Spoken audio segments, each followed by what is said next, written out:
Tonight, battle will commence as two of the best Xbox competitors in the world look to do battle for the #1 Xbox Championship. Entering first, the champion EK Donner. Strange circumstances have brought the championship back to the EK native. His reign will once again continue as long as he can defeat his opponent tonight. Donner, the wild card of the division, the one who holds all the chips, will look to have a dominant performance tonight and show everyone he is still the champion. I'm the real champion. I might need to prove myself, but I will tonight. But one man stands between Donner and immortality, and his name is BFAP Trickzzy, the once great undefeated fighter. I am one of the most well-known and respected men in this community today. He is looking to once again become the champion of the league that he holds the most outstanding record, 20 fights undefeated. Trickzzy.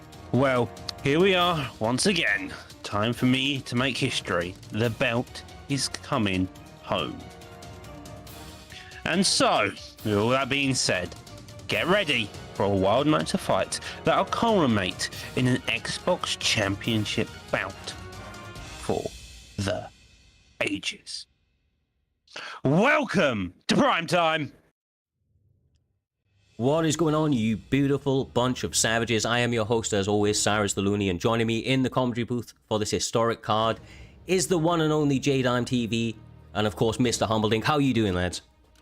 Doing absolutely fantastic. There's something in the air, J-Dime. There's something in the air. We have UFC tonight. We've got prime time right now. There's something in the air. BFAP Trickzzy versus EK Donner. Every time we have these historical events, you know, there's crazy fights that happen. It constantly happens time and time and time again, J-Dime. Yeah, and before we start talking about this, I just want to say the graphic looks amazing. The colorway looks amazing for this card, Cyrus. And honestly, I loved it, bro. Probably my personal favorite one to date, and I think it sets up perfectly for, you know, historically kind of maybe our best graphic, maybe our best card, kind of going into this one. Absolute killers top to bottom. I mean, when you look at the card and you see names like Pug and KIA Ned on the very first fight of this evening, Mr. Humbledink, it speaks volumes to the depth of what we're about to witness here this evening. And I mean, in fact, the entire card. What fights actually stand out to you, bro? Because I know there's so many, but if you had to pick that one, what would it be? Well, I'm going to get business first of all. The bets are now open already for Ned versus Pug before we jump into it. And there's nearly 16,000 that's been put on Ned already, Cyrus. So wow. You can see how crazy it's a good night of fights already. But for me, it's got to be, you know, you got Naz versus Ginger, and then you got Josh versus Hoo. Records speak volumes this season, and up at the top echelon of their card, all those guys have fantastic records. But for me, a bit of a standout, Capalotti versus Lex the Great. That's really standing out for me. B3 versus KM, quite early on in the card. It's got a banger written all over it, and I'm looking forward to seeing that fight, J-Dime. Yeah, and you know what's a sleeper fight?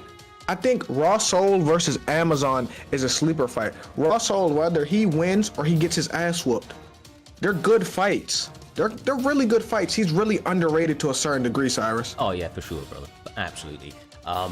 Like I said, honestly, I could list every single one of these fights. I'm highly anticipating them. There are two that really stand out to me. They are at the top end of the card. I mean, VS Josh up against Hoo. These guys are challenging now or going in for a #1 contender matchup. Hoo was probably in a position to get the title shot if we were running the PlayStation this week. Of course, that isn't the case. So he is had to go up against an undefeated prospect in VS Josh, 3-0 up against who's 4-1, and it's these two guys are absolute killers. All finishes, all very quickly, and then the rematch, I believe, between Naz and Ginger, which I believe Ginger got the last one. Am I wrong? I believe Naz won it. Oh, I think Naz won it. Okay. Yeah, Naz has only lost to Pabst and the current champion as well, EK Donner. Apologies, Naz, but yeah, no, it was a fantastic fight either way. It was a close one throughout the throughout the entire thing. But with all that being said, guys, I mean, like I said, we could literally list off each and every fight if we wanted to, but think it's about time to get into our first fight of this evening. Like you said, the betting lines have been opened. A lot of guys have put their money kind of where their mouth is, so to speak, whether it be the Pug or Ned that they have bet behind their humble. These guys are up next. Welterweight is the weight class. Jorge Masvidal up against Conor McGregor. If my eyes do not deceive me, is what we're about to see, bro. Exactly that, and very early on, 4-star fighter picks throughout the prelims as we go ahead. Some different sort of reactions with different sort of cards and different sort of fights, with different weight classes. But Masvidal versus Conor, it's a fight we see time and time again in this division, J-Dan. Right now, is it Jay Frozen right now? It is. It's Jay Frozen right now. I'm having the same, yeah. Yeah, I think you may need to hit your camera off and on or something like that there, brother, but hopefully that'll come back in a moment either way. Hold on. Jay Frozen will be back. Cryptic right now as he's going to be going away, but look at this. Conor McGregor quite early. You often see him, Cyrus, Conor McGregor, but we're seeing a Masvidal pick as well. Yeah. Obviously on a loser streak at the moment. He needs to pick his chin up. Going to be difficult against Ned. I always say the best overhands in the game, Cyrus. Ned is not wasting any time. Wouldn't expect anything less, Jay. Already getting 2 rocks. Yeah, the head kicks are killer right now, bro. He's finding them. Listen, you fool him one time, he get dropped, okay, but not 2. You got to make an adjustment. Not 2, humble. Well, he's been calling all the KIA members out, Pug, and calling me Bumble Stink and all sorts of other names, and Ned knows this, and Ned's coming in there today. Take his head off, that's all I'm going to say. Bumble Stink is enough, Cyrus. That's a great nickname. Bumble Stink. Well, right now he's trying to answer back with some simple boxing combinations. It looks like Ned is catching him perfectly with counters. He looks dialed in, Jay. Maybe the best we've ever seen him. Yeah, right now just look like a beatdown. But if I'm Jorge Masvidal, I gotta stay composed and stop eating these big shots, because he's eating some shots, humble. Oh, here we go. There goes. It cuts back. Beautiful switch right there. He turns it to an uppercut at the end of that combination. Ned thought it was going to be a head kick, kind of ducked into it. Got to be careful of that and wary as Pug switches up. Pug does really set up his head kicks really well, and Ned's got to be careful to avoid that. But it's dang, Conor. Ned's quick today. Ned's a fast starter. He's always been traditionally a fast starter, right? And Pug does normally take a little while to get going, almost like the Donald Cerrone kind of sort of vibes, right? Second, third round, he gets stronger and stronger. He works his jab a lot more often than not, but I feel like when you get clipped that quickly, Jay, and get clipped a number of times, it can take a little bit of, a little bit of time to kind of recompose yourself, because frustration is inevitably going to set in. Yeah, sometimes I feel like he's just like Patty the Batty, where he has to get punched to wake up sometimes. But right now, he's doing a little better. He's keeping his composure, and he's looking better than he did in the first minute, humble. Yeah, that's it. And that's one of the things about Ned. He's a fantastic player, but he blows his load a lot. He goes out there, goes as fast as he possibly can. Cyrus, he throws as much as he can at it, and at the end he comes up short. And sometimes that can be his downfall. He's got to kind of pace himself. He's got to find a way. He's not pacing, isn't he? He don't need stamina if he keeps connecting like that. I mean, it's almost one-way traffic, Jay. I mean, Pug has clipped him a couple of times. He is trying to answer back with some combinations, but Ned has had the more effective strikes for sure. As he gets there. Slumped him. I know, with a duck. Yeah. Perfect. Perfectly timed. Ned is fucking dialed in, bro. Like I said, about as clean as his striking has ever looked. He's always been aggressive, humble, but just defensively, he seems to have leveled up, which is allowing him to land, more and more of his shots. Yeah, he hasn't played the game since he played last week for primetime, so he maybe that Max Holloway approach, the time off, no sparring, stuff. Some people overtrain, bro, right? Maybe he was just playing the game too much, and it is what it is. I mean, that time away quite clearly playing dividends for him, Jay. Yeah, and I know Humble is over here smiling. Humble's really happy his teammate won. Humble shouldn't have been allowed to commentate, because in the back of his head, he wanted Ned to whoop Pug ass. Am I lying, Cyrus? Well, I mean, like he said, from the sounds of things, he was getting maybe called out by Pug. So if there was any type of bias, I would understand it, but it wasn't. It was one of those ones. I think that, to be perfectly honest with you, Pug just struggled to get started in this one. We've seen this guy compete for a very long time. That's not what we know he brings to the table. He did try to answer back. He did clip Ned once, but just the overwhelming body of work was going the way of Ned. And like I said, I actually feel humble. Like, just to harp on this one more time, it was his defense more than anything. I mean, it was pure aggression. It was pure offense, but there was defensive decisions he made that allowed him to continue that momentum throughout the course of that fight. Yeah, he started really well and he stringed it together. And when you start really well and you get a good head start on your opponent, you can afford to take more risks as the fight goes on. And one thing you don't want to do is get caught in like a sort of a sprint from Ned, because Ned doesn't stop. He just keeps going until you finish him or he finishes you. And that's the problem. You've got to kind of get some respect from him, and that's what Pug didn't do. And Ned took over that fight. He's now back on the winning streak. He's had 5 fights already this season, looking to push himself back into that top 15. But that's going to move us on nicely to the next fight this evening. I do believe it's going to be Clover versus Lepo, if I'm correct. I'm not 100% sure. That's correct there, my man. That is correct. There's been an update from the graphic. It would appear that KM Basic was not able to make weight here this evening, so EK's Clover will take on ICB's very own Lepo on short notice over here.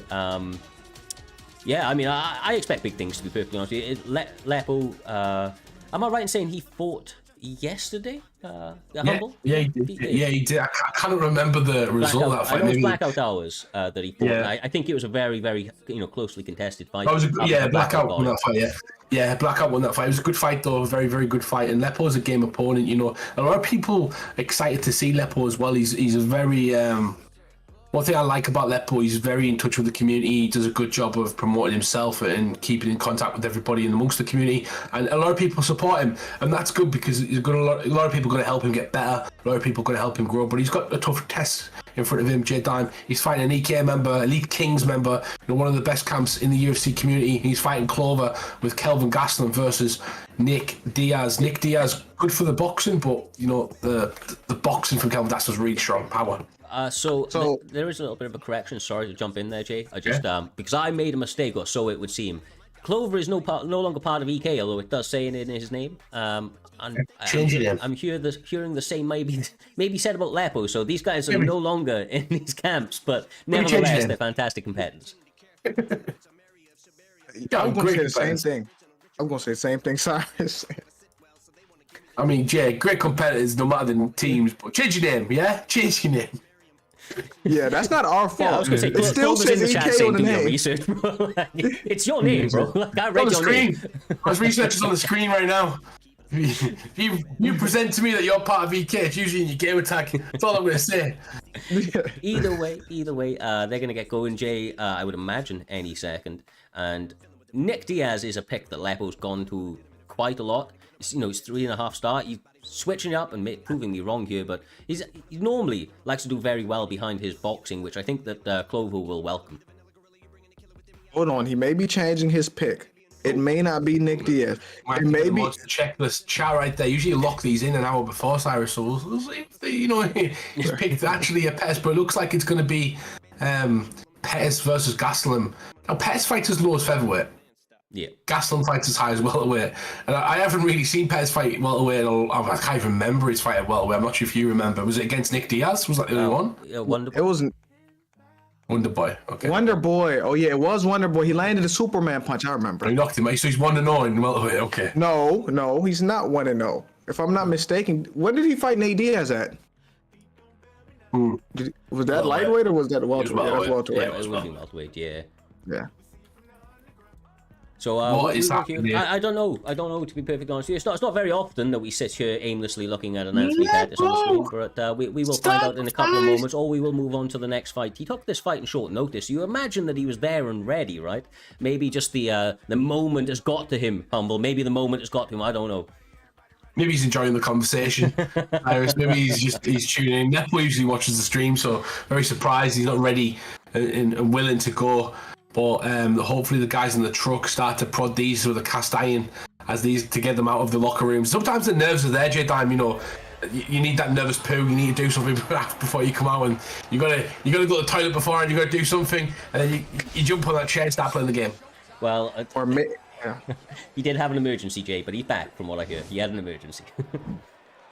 I just thought he was doing that on purpose. He was going to make his counting. opponent wait. He was playing mind games. That's what I thought.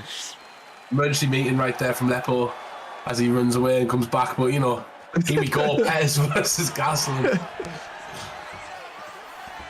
Right, he's painting out the kick to start it off. He's going to need to keep the center of the cage. He will need to work the body. Clover will shoot for a takedown if he feels the momentum is not going his way out here. Jay does land a couple of good shots in response, but it looks like Lepo is actually feeling pretty comfortable so far with landing his combinations and managing some of that range. Yeah, he is, but he shot. But Calvin Gastelum was touching his block a little bit. He was getting his block a little low, and now that was a smart takedown, Humble. Yeah, it was. And Kelvin Gastelum's a really good wrestler. Look at the back. I always talk about this. The back of Kelvin Gastelum, the thick sort of back and body he's got. He's got a really broad sort of shoulder line. And he's brilliant. He generates a lot of power through that. He's not the tallest of guys, Cyrus, and he can really pack a punch, especially on the ground. Short distances, short little... when he pushes up, he can do a lot of damage. He's got a good sort of stats for that. And that's what Pettis is going to have to avoid. Yeah, he's a short, stout fighter. I mean, that's why he's able to fight at welterweight. But if you look at it, I don't know the statistics, but I'd imagine that there probably isn't much of a height discrepancy between the two. He is on the shorter end of things. And I think that shorter base allows for a number of things, especially on the match here. It's going to allow him to, kind of really, really press down on his opponents. And like I said, generate a lot more power, which is what he's able to do when he mixes it all together. But the jiu-jitsu is strong in Anthony Pettis, and he was able to get the reversal of that position, Jay. Yeah, he has underrated jiu-jitsu. And I was saying about Calvin Gastelum, it's hard to take him down too because he's short, so he's lower to the ground. His center of gravity is lower, Humble. Exactly that. He's core. It's hard to take someone down that's got a low base of core, and they can kind of sit down on the base right there and really make it difficult. A lot harder to get someone with a center of gravity. That's why long fighters like John Jones and stuff like that, it surprises me how good they are with the takedowns. They have to work a bit harder. They got to use chokes and things, but Pettis on top, we're not used to seeing it. Is the Trickzzy reminded us of this? Great debut yesterday. Cyrus has never seen it from Trickzzy on the commentary. He reminded us of this. It is the player behind the stick. It's not always the character. We do get involved with the character a bit too much sometimes. We do see a reversal right there.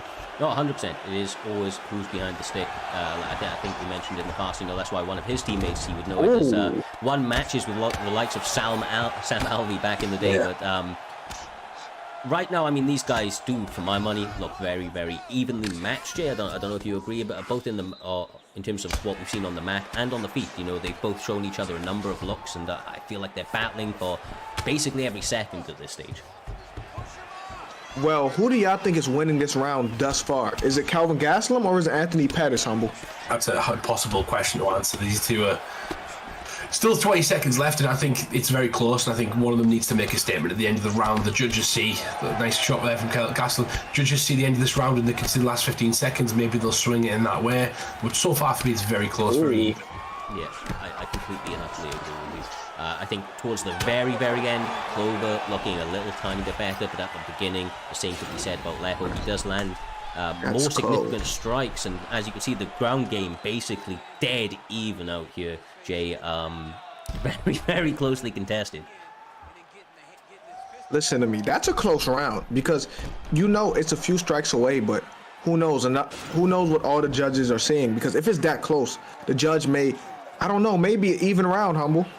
Yeah, very close round, and usually the later rounds kind of decide that first one if it is that close. We didn't get to see the stats, but for both of these guys, they're so early on in the prelims. They've fought a few times. I know Lepo's had 7 fights, a lot of replacement fights. Cyrus, he's kind of been like Ned.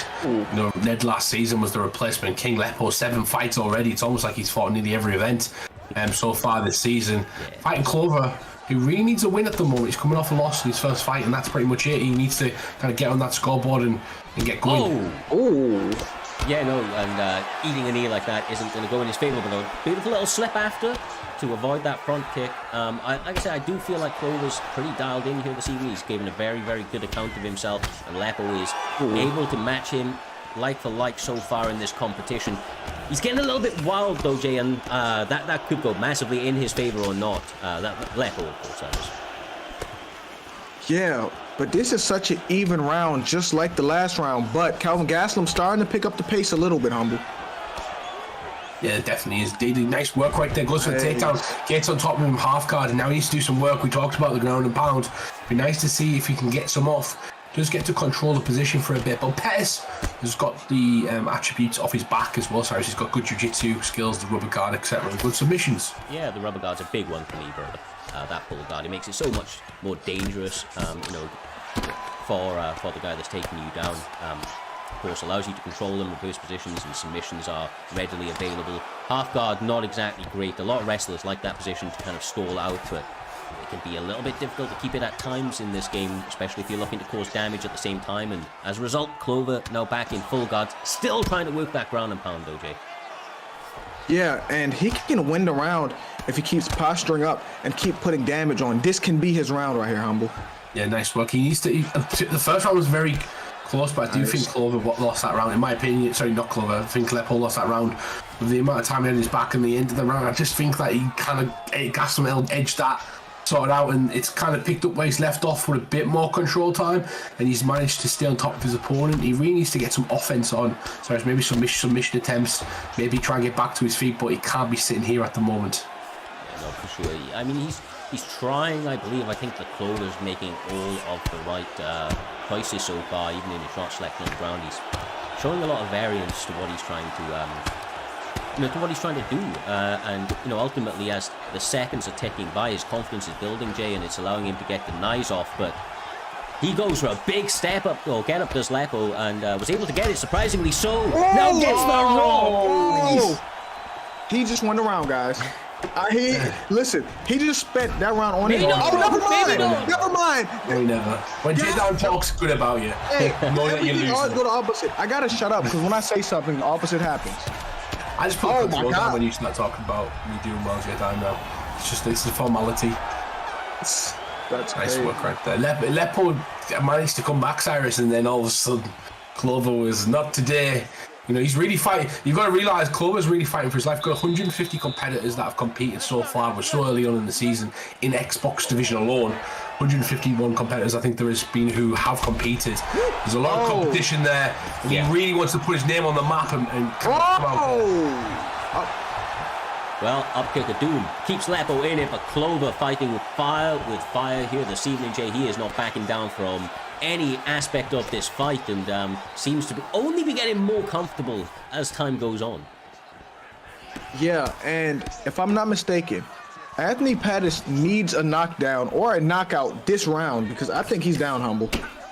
Yeah, I agree with that statement, and I think Anthony Pettis has got the tools, the dexterity to kind of do that. But can Lepo kind of find an opening and not leaving himself sort of vulnerable? We have seen Clover, he's got great fight IQ. Oh! Eat the knee! Bro, he set it up again, Humble. He set that up. Them straight shots are great from the money, Cyrus.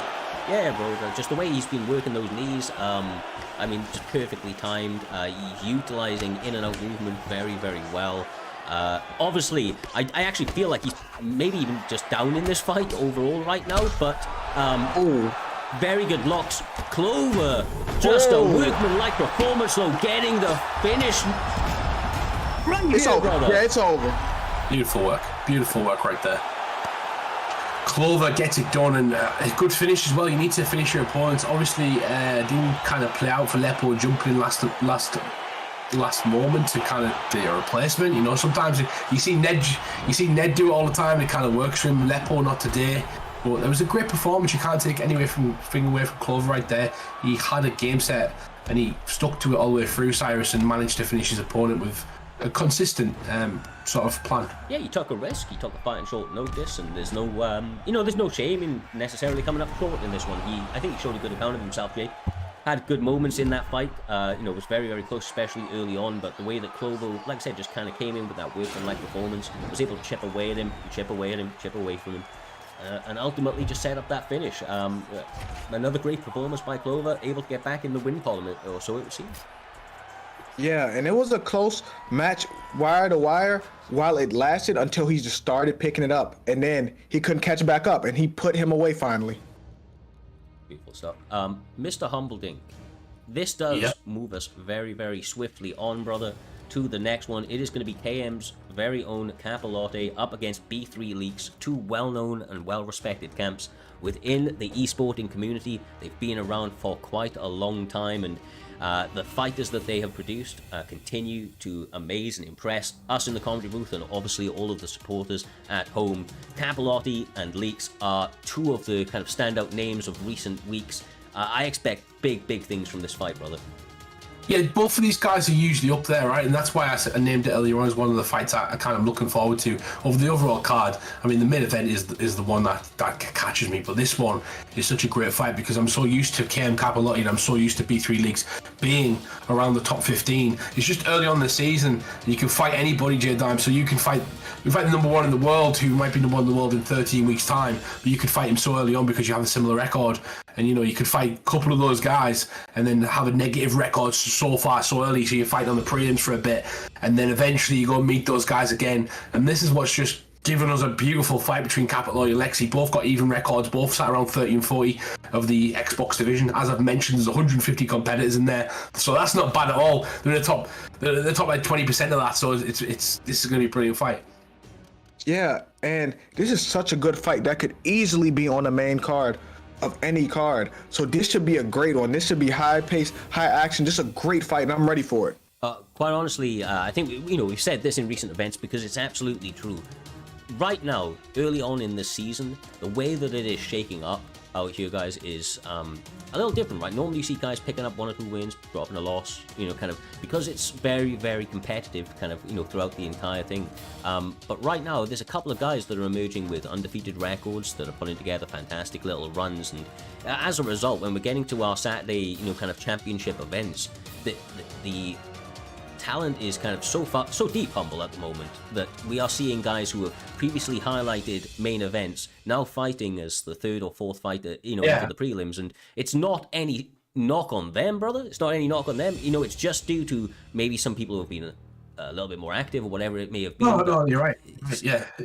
Well, I was fighting on Ed a couple of fights ago, and now I'm top 15. So that's literally how it goes. You can fight 2 or 3 fights in a row, win a few, and you could fight on Ed a few times, and that's the way it is. It's all about rankings. That's what I love about our league. It's all about the rankings and where you currently stand in the league, and that's where your position is, and that's where you kind of get put. And I love that. I love that about our league. We don't base it on anything else, Cyrus. It's all based upon how your performance in this league and how it does, and that's what earns you your shots and your position.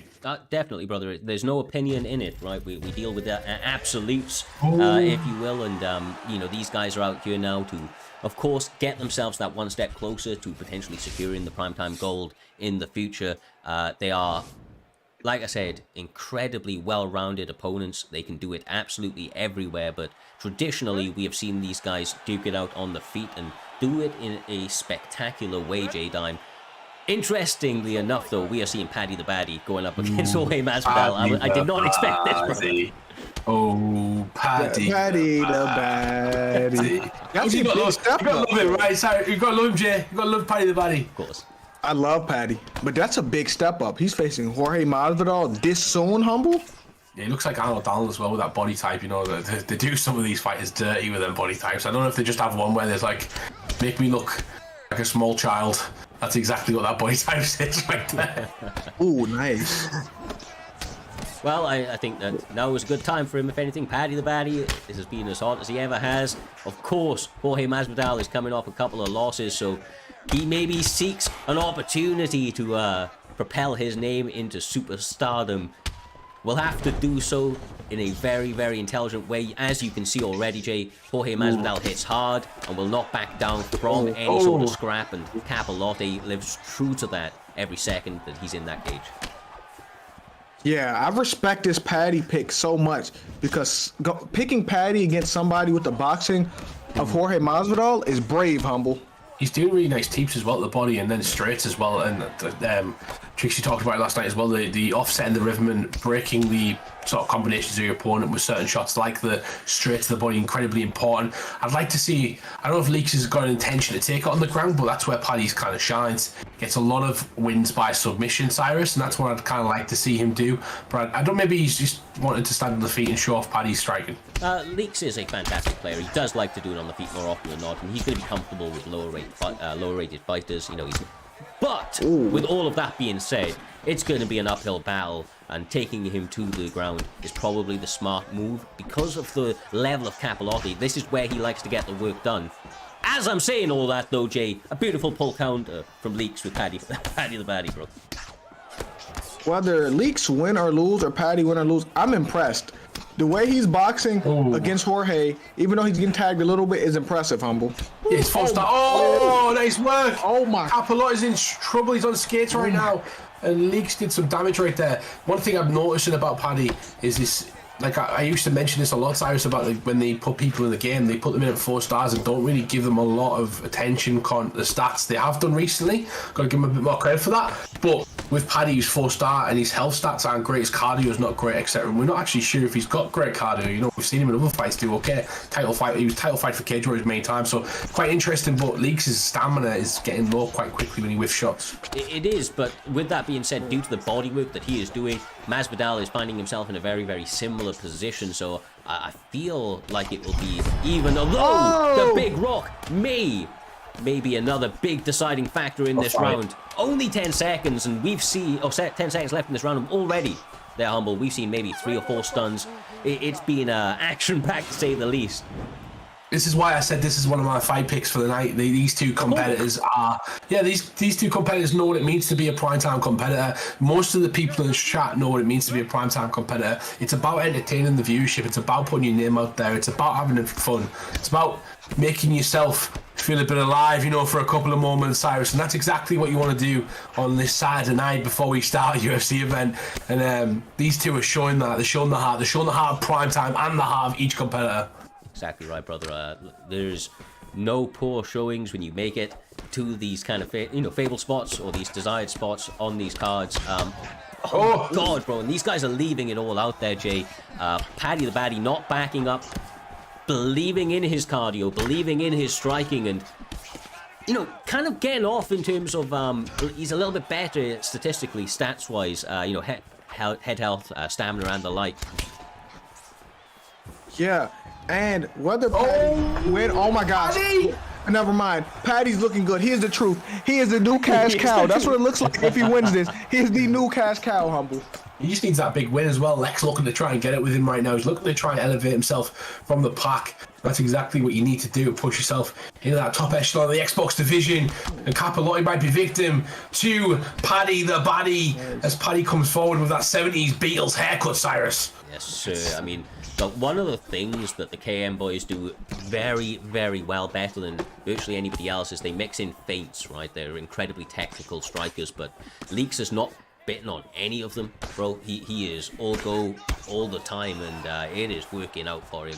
He is kind of, as a result, I feel like offsetting Capellotti's offense to a degree that is making him a little bit uncomfortable and making it very... Never mind! He lands that right hand, Jay, beautifully placed. Yeah, this is such a highly competitive fight, but Jorge Masvidal is his stamina is starting to go down. He's starting to get almost to that halfway, Humble. Yeah, and I'm loving the back step from Leaks that he does. There you go, you see it right there. He sidestepped that one. Paddy's on top. Paddy started with the ground. It may be over. It may be over. Paddy the Baddy. It's not. He survives. It's okay. He's got 1 minute and 27 seconds to work on the ground, and he is a brilliant jiu-jitsu wizard. You know, he reminds me of the likes of Gunnar Nelson. The way he kind of moves and does stuff, he's a bit more aggressive with the submission. He likes to set up his submission with a bit of ground and pound, though, Cyrus. Yeah, exactly right, brother, exactly right. And I think it's a smart way to do it. If you're just actively hunting subs, then that's all your opponent's got to worry about. As we talk about the submission threat, of course, from Paddy the Baddy, he does get reversed, although I was going to say he's not going to want to stay down there because he's just as dangerous off his back. Yeah, this is crazy. Watching Paddy strike like this, I've never seen him strike at this elite rate with a boxer like Jorge Masvidal, Humble. Yeah, he's doing really well. Lex is showing his skill. Like Cyrus said, he's striking with a lower sort of weight class. Lower sort of IQ on the feet with the player pick, but he's doing it with such high level IQ that it's kind of coming across so well. And like I said, his movement's brilliant. He's making his opponent whiff. He's putting pressure on his opponent, creating a bit of space, letting his opponent think that that space is available to strike, and as soon as his opponent goes in that space, he's going to whiff, and that's when he kind of counters his opponent. Oh my God! Paddy the Baddy! Paddy the Baddy! Oh! Paddy the baddie. Damn, bro. God. Like, I can't wait till he gets upgraded. Oh my God. Beautiful That was work. beautiful. That was a great bro, performance. that was so bad I clicked on the wrong screen. That's how brutal that knockout was. Give me a concussion. But genuinely, man, those those boys over at B3, they know how to get those hands going, Humble, and once again, a standout performance from Leaks, able to get his hand raised over a very, very game opponent in Capolote, man. I mean, to do it in the way that he did, fucking ultimate props. Got a slow rage quit as well, like a new extremely slow rage quit. Man said in the chat, it's one of the slowest rage quits I've ever seen. That was it a hesitant rage quit. He hesitated I'm to quit. going to rage quit. I'm leaving, guys. I'm leaving. No, I'm about to leave, guys. I'm serious. I'm leaving. Came back for the encore, but there wasn't one. And it all goes to B3 Leaks the Great, and he was great tonight with Paddy the Baddie. Lovely to see some dexterity in the player picks, and lovely to see players execute an excellent game plan against such a high-level opponent as well, Cyrus. For sure, brother. Absolutely. Honestly, still a little bit in shock that was so quick going into that round, but like I said, Paddy the Baddie gets his hand raised once again, and it sets us up, my guys, for the next one. PlayStation is the division. STLK Ballon up against Smoke VS. These two guys on the rise within the promotion have had fantastic performances in the past, and they look to do that once again here this evening, Jay. It is in bantamweight. Henan Barao up against Riviera. Jimmy Riviera, that is. I mean, completely opposing styles, but my God, does that make for an interesting fight? It does. This makes for a great fight. We have the legend Henan Barao versus... People forgot how good Jimmy Rivera was in the UFC. He was really good. He was once highly touted, Humble. Yeah, who did he beat, J-Time? Me. He beat Marlon Morella. I think he had a good fight with... He had a crazy record at one point. Yeah, he was beating lots of people. I can't remember who beat him and then kind of set that off. I think it might be Cody. But the issue, obviously, we've got 4-star fighters in our bantamweight division. And the issue we've got, Cyrus, I've actually been looking at today because I've been subject to fighting in this division, is that the only fighter with really, really good stats at that 4 level is Cody Garbrandt. And obviously, you get a ban in this one, and most people ban them. And then you've got Renan Barao, Rivera, Dodson, and maybe a few others, but it's very limited because they've made everybody 4.5 stars. Pretty much everyone in the bantamweight division, the full top 15, is pretty much 4.5 stars. So it's very difficult to kind of pick an opponent. But these two guys, Renan Barao is one of the bantamweight goats. People forget that he was on an absolute ridiculous tear before that USADA testing came in. Oh my goodness. Not just that, bro. You had to do Hannibal like that. You had to do Hannibal like that. Shade. That's a backhanded compliment. Yeah, and he got beat by TJ, who's also on roids, so it doesn't really make sense. I mean, this guy, though, obviously, while Dominic Cruz was injured for those many years, he was absolutely tearing through the division. He's actually a fun pick to pay, to use in this weight class. He's a little bit more rangy than you'd think, and of course, with that sort of Thai style that he does bring to the table, he has a lot of weapons at his disposal to play his game, work the body like he is right now, Jay, and slowly start to pick his opponents apart. But the takedown is where he needs to be a little bit worried from Jimmy. Yeah, he heard you saying he was picking him apart, and he took him down like he was supposed to, Humble. Yeah, definitely. Smoke's very good on the ground. Smoke's known as a sort of grappler type as well. A lot of people kind of like that. Ballon likes to keep it on the feet a lot of the time, so be very interested to see where this one goes. These guys are going to try and implement themselves into the division as they always do in the PlayStation side. But Ballon has had some good victories recently in Smoke. Last season he was fantastic. He was up there every single time, Cyrus, and he was doing really well with his grappling. And that's what I'm looking for him to utilise as he say that he gets him to the ground again. No, you called it perfectly. He is chain wrestling with absolute intent here, just knowing that he is going to be able to get the positions that he is going for and slowly starting to work his opponent into less and less kind of advantageous positions for them. I feel like this is a really smart approach for him. Ballon needs to... honestly, if I was Ballon, if you manage to work your way back to the feet, Jay, I'm taking shots to the face right now rather than getting taken down again, because as you can see, when it hits the mat, Smoke's a bit of a different beast. Yeah, he is. Yeah, we see where he has the advantage at, and this is bad for Henan Barao because he already showed his dominance in grappling in the first round. Second round, what do you think he's going to go back to, Humble? But I think he's got to try and utilize attacking the body. The problem is that Smoke's a fantastic grappler. He's used to this. He's currently ranked 16th in the PlayStation division, so he's no slouch. He's right up there. This is the level of fights we already have on the prelims, and Balon's trying to push his way into that top 16. So it's going to be difficult to knock Smoke off that pedestal. And as you see in the betting lines as well, 62% of people have gone with Smoke, which kind of reflects the rankings and reflects the kind of position he's in. So a lot of people kind of counting on Smoke to continue the takedown pressure and chain wrestle his way to a victory. Although that was only one, that was a big moment for Balon, able to stop that takedown, but he's getting pressed up against this cage, J-Dime, which is going to set up some of those big, heavy power shots that Riviera brings to the table. Of course, he's not just a wrestler. That guy does have absolute stones for hands. Yeah, but that's the problem. He's keeping him behind them black lines. It's easier to take you down. You're near that cage. He has to keep the match. He has to circle off and keep that match closer to the center of the octagon, Humble. Yeah, definitely.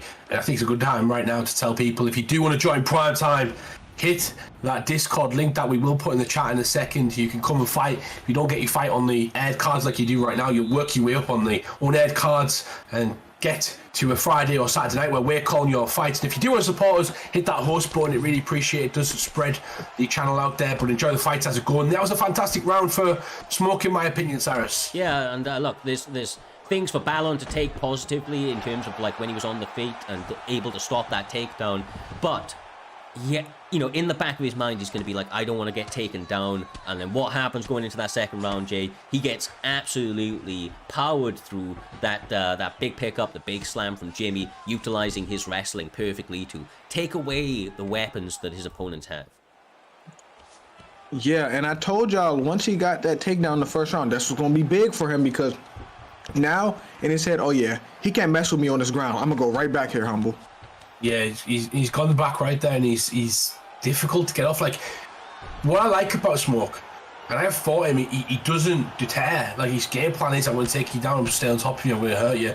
He uses the striking to set up his takedowns, and at the start of the round, if you caught slipping, if you caught not on your toes, ready to defend the takedown, he can get you there. But brilliant work right there from Balon as he gets the switch, and now he's on top. It's interesting to see what he's going to do with this. Yeah. Smoke gets the denial right there. Well, high level grappling right now. Balon has been known to take his opponents down when he needs to in the past, and there's two schools of thought on this one, Jay. You know, when your opponent is sticking to that takedown, do you get back up when you clearly have an advantage on the feet and then risk getting taken down again, or do you stay on the mat and show them, look, I can wrestle too, brother, and continue to work them? But Balon decides to get back up and look to get a little bit taunty in his opponent's face. I don't know if that's going to go his favor or not. I'd get back up like he just did, because if he would have stayed on the ground, that would have been him fighting his ego. You got an advantage on the feet. That's where you need to take it. He already showed that he can control you on the mat. Don't prove, oh, I'm a better this. That's only one aspect of mixed martial arts, Humble. I love the taunting and stuff. People don't realize that's a tool. Like, people don't think it's like, you know, it's you kind of showing off. It's a tool. To try and get your opponent's mind to think differently, is trying to get your opponent to kind of rush things, walk them into a shot, etc. Piss them off, essentially. You know, it's a tool to kind of make your opponent fight differently from what they're currently fighting. He's currently fighting technical. Didn't work for him there, though, Cyrus, as he gets taken down. But he did get some good shots off, so he needs to get back to his feet as soon as possible. But he needs to deny them takedowns ultimately. Yeah, of course. Honestly, that's a really good point. The taunting is a tool. When people are passionate about the thing that they are competing in, then of course being taunted, you know, kind of goes a long way, bro. That passion turns to you know, all sorts of different emotions when you're trying to defend kind of yourself in that cage. It doesn't look like Jimmy Rivera is slowing down one bit, or being dissuaded by it, though. How did he not throw a counter? Why did? He had a pull counter. What only ever happens to me with the internet, but like he looked like he just pressed the stop button before, because he loaded it up and then he didn't throw it, and maybe he wasn't confident in his ability. Sometimes that's another thing. That grappling might have stopped him. You know, he thought more about defense rather than offense. Cyrus, maybe. I don't know. I feel like that's almost instinctual. Yeah, your other one where maybe he pressed the pause button or something like that, I feel like that's almost more likely, because that was a big opportunity for a counter, right? That's a big opportunity for a counter. But once again, knowing that those opportunities are there is what he needs to put at the forefront of his mind as he gets a rock start out the third round, Jay. intelligent this. backs off. I love this sense of urgency. He's behind and he needs to make something shake. And not his butt, but he needs to make some shake with the judges. So he got to beat him up. And I love that sense of urgency, Humble. Yeah, it's what you got to do. You got to go out there and finish your opponent. You can't be getting taken down, though. That's the key. And he's got taken down. You can't walk into that, and that's the problem. You've got to be kind of setting traps for your opponent. Overly aggressive is a good thing sometimes, but also it is playing into your opponent's game plan when they're looking to take you down, Cyrus. Yeah, for sure, brother, for sure. He goes for the... I am very surprised that he was able to get that, but he's not out of the woods. Gets pressed up against the cage. Back is now taken. Going to look to get him back to the mat and secure that back control. Smoke showing an educated game on the mat. He is choosing, basically the right steps each and every way through this fight here, Jay. I don't know if he's going to be able to get the finish. There is 3 minutes left on the mat because Ballon has been pretty defensively sound, but as I say that, maybe 8 or 9 shots land completely unanswered, and Smoke is starting to turn it up considerably. Yeah, his head is blinking. When you said that, his head is blinking. He's taking shots now. Yeah. He can possibly get finished, Humble. Yeah, he could get finished, and that's what he wants. You get extra points. That's not this. I love our league and the way it's built up, Cyrus. You get extra points to finishes, and I think that kind of helps people be a bit more entertaining for us, and obviously the crowd, the people that are watching as well. We don't want sort of fights where people can hold out for a decision. People do that, but it might affect your position. Well, no, for sure, and I think that maybe I just got the wrong end of the stick on that one. Smoke, in the early part of the rounds intelligently, so just wanted to get those ones in the bag, and now this in the third and final one, he's taking more risks on the ground and pound because he's potentially 2 up. Much respect for that sort of mentality, for that pressure style, and like you said, in fact, Humble, it is rewarded in the point system of primetime MMA. He is continuing to stay active, Jay. He is riding from position to position, looking for opportunities for ground and pound. But they are kind of cancelling each other out, other than these... Yeah, kind of cancelling each other out in a lot of these spots. I'm not going to lie to you. I don't think he's denied many takedowns. I remember him denying the one... Yeah. No, he denied one in the first round. When one denied. But... That's a check afterwards. No, I remember the one that he denied, but... Oh, now he's in a tough position. Goodness gracious. He gets back though. Smoke hasn't got a lot of stamina left. He's used a lot of it trying to get those takedowns. But yeah, there's a lot of people saying that Ballon needs to do something to win this fight. So there's no way he's going to get them 14 seconds to get up, and Smoke's going to deny it and try and ride out this fight, Cyrus. Oh, I might be wrong. What can he do with 3 seconds? Just not. He tapped. He turned arm drop. That was a very, very impressive performance from Storm. You called it literally moments before it started to happen out here, Humble. The grappling in particular from Storm is quite clearly a threat, and whether you like to grapple or whether you like to strike, I think that that's going to be pretty intimidating, knowing that he's been able to do that. Somebody like Ballon, who has been looking pretty smooth since he's joined the promotion. You've got to go to the body. You've got to go down the middle. You've got to set up certain shots that are going to kind of deter them from grappling. So if people are... One thing that go to the body that people don't realize is you hold in the low sticks already when you go to the body, which helps you defend the takedown, which is why people go to the body a lot. Obviously, it helps the stamina later on in the fight, and that's one way to kind of deter it. But Smoke was having none of it. He just literally was chain wrestling over and over and over. I'd love to see how many takedowns he got, but we're not going to see it. I think it was roughly around 10 takedowns in that entire fight. So that's 3 around, Cyrus, which kind of makes sense because he kept him on his back for multiple times and multiple periods of that round. Yeah, 2 to 3 takedowns per round for sure. Like I said, it was a committed style. It was chain wrestling at its finest, and the thing that impressed me, to be honest with you, with Storm was the mentality that he brought behind that. He was actually actively hunting for the finish, where he wanted to get each round in the bag, Jay. Once he had it in the bag, he was pressing the ground and pound and getting those big shots off. But brother, with that being said, we are ready. These guys are biting at the bit. I don't want to give them too long because I think they're ready to get into this fight. It is the one and only BFAP's Warbsy up against TMF, now known as DB Concept. These guys, once again, rising stars. Warbsy has been around for a little while, but obviously making a really good run at this season, and quite honestly, Concept has been a standout guy for me, Jay. He's kind of I didn't know who he was. He joined DB and then all of a sudden started knocking fools out left and right. So I'm interested to see how these guys match up, considering the deep kind of diverse skill sets that they have. Yeah, this should be a good one. And Yair is not just a kickboxer on this game. He has underrated boxing. His boxing is actually really good on this game, Humble. Yeah, definitely. And a bit about the fight picks, but the betting lines have just started. So if you wanted to put your bets on one of these fighters, you can do, as already nearly 8,000 goals on people. But I'm just going to give you a bit of a breakdown of these two so far in the season. They're both undefeated. None of these guys have lost a fight yet. It's our first. Someone's has to go, Cyrus. Both of these guys pushing for that top 15, and that's exactly what they're going to do, and that's why they're in the position they are, just under that featured prelim, to try and push themselves to the main card in the future. Definitely right, brother, definitely right. Now, I will say one thing in this fight that is important to note, and that is that if Worbsey does not feel it going his way on the feet, I believe he is the one that is more likely to engage in the takedown, and it can be hard to get the strikes going in this featherweight weight class against somebody like Yair out here, Jay, because he's so fast, he's so rangy, and he's able to set up those combinations a lot of the time without his opponents being able to respond whilst he's still in range. For me, fighters like Yair give me problems because that footwork, him fighting from that kickboxing range, and then he has really good boxing, so he's on his toes, but he's still boxing, and that can give Dustin trouble, that footwork, Humble. Yeah, I slightly disagree because I like Poirier. I like the middle, the model, the build. You use him a lot lightweight. I know it's not the same stats.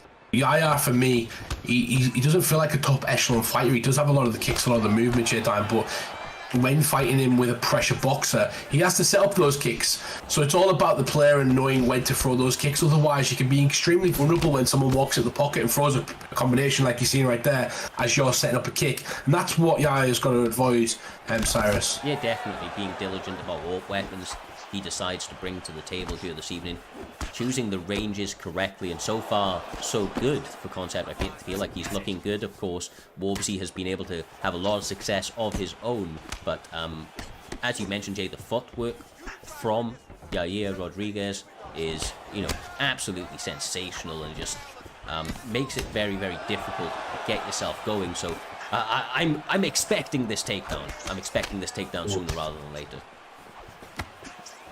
Yeah, but when's the last time Dustin has shot a takedown? Dustin loves using his really good boxing, but if he's getting pieced up by Yair, he has to find a way in, Humble.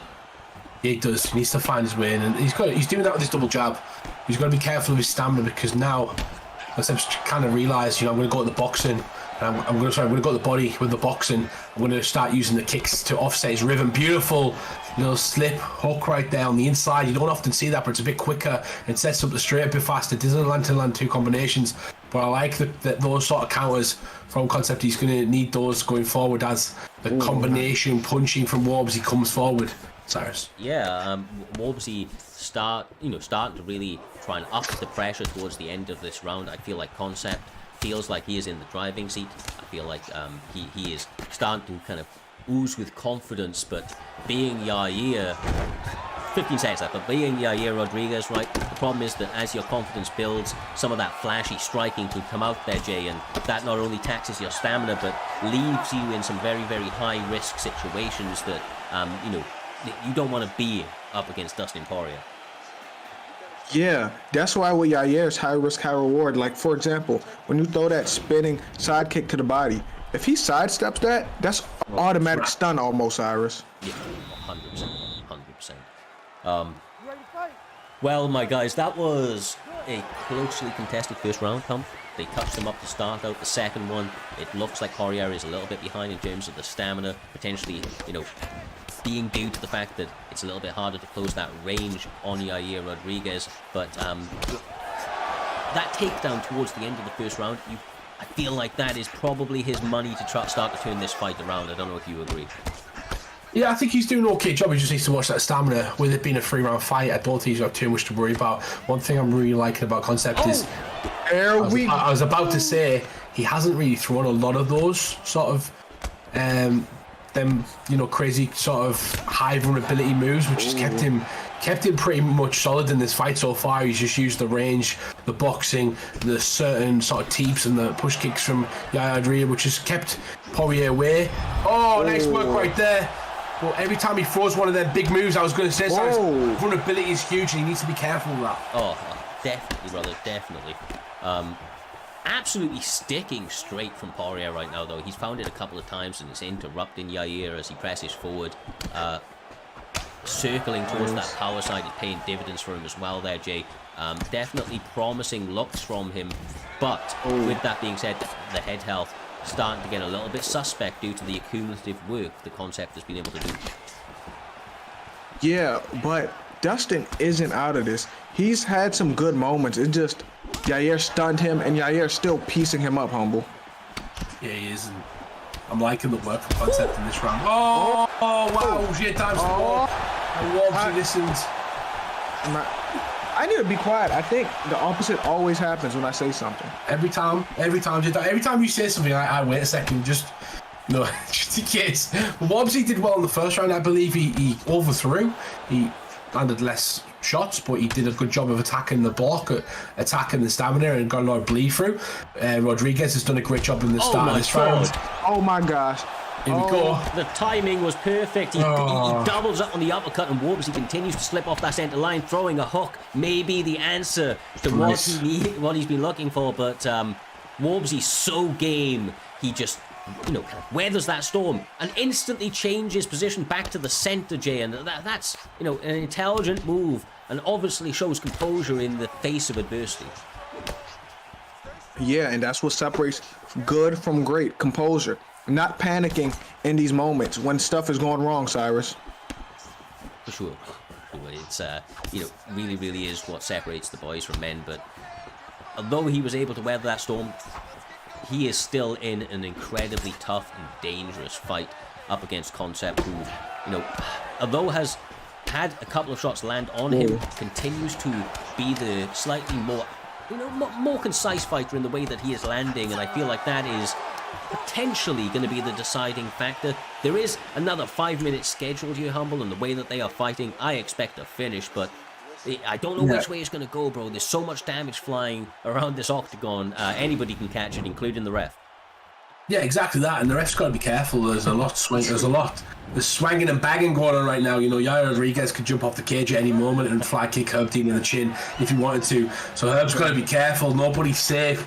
But I'm telling you now, this fight, we have not seen the full scripture of this fight yet. I know we've seen there's 2 rounds so far, but this could go either way right now, and expect a lot of unexpected shots in this round, and maybe a big knockdown. Maybe a big knockdown, Jordan. Glad I'm not a judge, because I would be wrong. And then if we was all judging, we all probably have different opinions. But it'd be realistic like real life. The judging is bad in real life too. So no, for sure, bro. Oh Jesus! Decisions may not be required. Once again, Concept is turning it up in this 3rd round. Sat him down, Humble. Looking to look at it though, bro. He got him rocked. He sat him down, but he's not getting too overzealous. He knows that finish is within range, and is just taking his time with it, and it's beautiful to see. Yeah, both of these guys are very experienced veterans. Like, you wouldn't know it right now that both of these have been knocked down multiple times. Wobbsy is on ice again. He's moving backwards, and beautiful combination coming from Rodriguez. He drops him this time. Is it going to be over? And as J-Time says it's over, we know it's not going to be. That means it's never going to be over if I say that. That means it's put on the ground, though. Interesting position right now, because Rodriguez is not ground yet. Working the body. I mean, look, he's up in this round, right? He's up, so this is all just good work from him. All he really has to be worried about is the down transition, realistically, to stop himself being reversed. I feel like Concept is playing this fight very smart. Even with the submission attempt, if he's able to secure that, am I right in just saying that it resets the referee moving the position? Is that right? I know a few. I know of that. Oh my gosh, it doesn't even matter, because he's gonna put him out. None of that matters, Cyrus. It's over. No, it's actually over this time. Bro, don't sit. You're doing him, dude. Jay. Every time. It's like he does it on purpose. It's never over if I say it's over. It's never. Oh, Concept. I'm not saying nothing. Just dropped by Wobbsy. And Wobbsy, if J-Time said, "Oh, it's over. It's over." He would have ate that. If I said it's over, he would have got up. That wouldn't have happened. Great Great performance, fight. so nonetheless, from the commentary, the concept had a fun. You were kind of talking about it at the start around how good Rodriguez was. I know I kind of went over it like Poirier is still the man, but I was proven wrong right there because the Rodriguez that I've just seen, that was a difficult Rodriguez to deal with, Cyrus. Yeah, definitely so. And look, Dustin Poirier isn't the same in featherweight that he is in lightweight.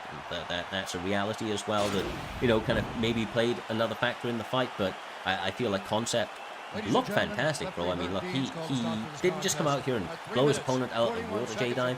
He had to show levels to his game. He had to be tested in different ways, from his composure out there, his ability to overcome certain things, and to adapt in the midst of a high-level fight up against a gnarly veteran like Whoopsie. I mean, just much respect to those guys putting on a phenomenal fight, but especially the concept that guy has a bright future ahead of him if he continues to put in performances like that over top-flight opponents. Great performance. That's all I gotta say. That was just a really good performance, and he ended off with the finish. My bad for saying it was over a million times, but great performance. Yeah, look, it happens, bro. It looks so close at times, and I mean, look, it's not our fault for thinking that the fight's over because any normal human being would be out on that canvas, but somehow these competitors are able to elevate themselves to that next level, and it honestly feels like a large portion of people seem to actually, really, really wake up when they get clipped and sat down. Just that instinctual kind of defense that people has really seems to be next level. But with all of that being said, we move on, Mr. Humbledink, to the featured fight of these prelims, which is the one and only Raw Soul up against Amazon VS. They are going to be fighting in the middleweight weight class, my man. These two guys been around for a long time. What can you tell us about these competitors for anybody that may not have seen these two savages throw down in the past? I can tell you the bet lines are now open, but I can also tell you from now on out, there's a reason these two are the featured prelim, and that is because Amazon is ranked number 12 and Soul is ranked number 13 in the PlayStation division, which tells you the rest of the fights of this evening are all top 10 guys going forward, J-Diamond. It's going to be a fantastic fight. These two have fought many of times. I've actually fought both of these guys a lot as well, and they're both fantastic fighters. If you can see right there, though, Amazon seems to have a slight edge. Amazon's came into his own recently. He's starting to finish a lot of people. He's like he's matured kind of a lot within his fighting, and he's very difficult to kind of put away. He's been very good of recent led. They fought a lot. They have fought a lot of matches, like you said, and that means he has good knowledge of Raw Soul style because he has a tricky style. Like I say, he likes to be on his back leg. He likes to do a lot of major lunges. Even if he's using Dustin, that's what he likes to do. And for someone to be that familiar with his style, this should be interesting one, Cyrus.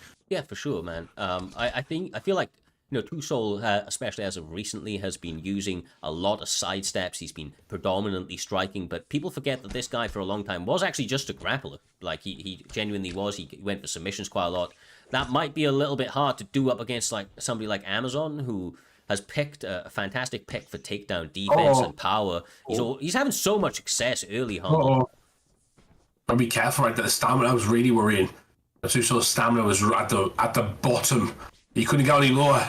He couldn't have got any more tired right there. And Amazon didn't really take advantage of it. Great takedown attempts from Damian Maia. Not really known for his wrestling, J-Dime. More of a kind of pull guard type of guy.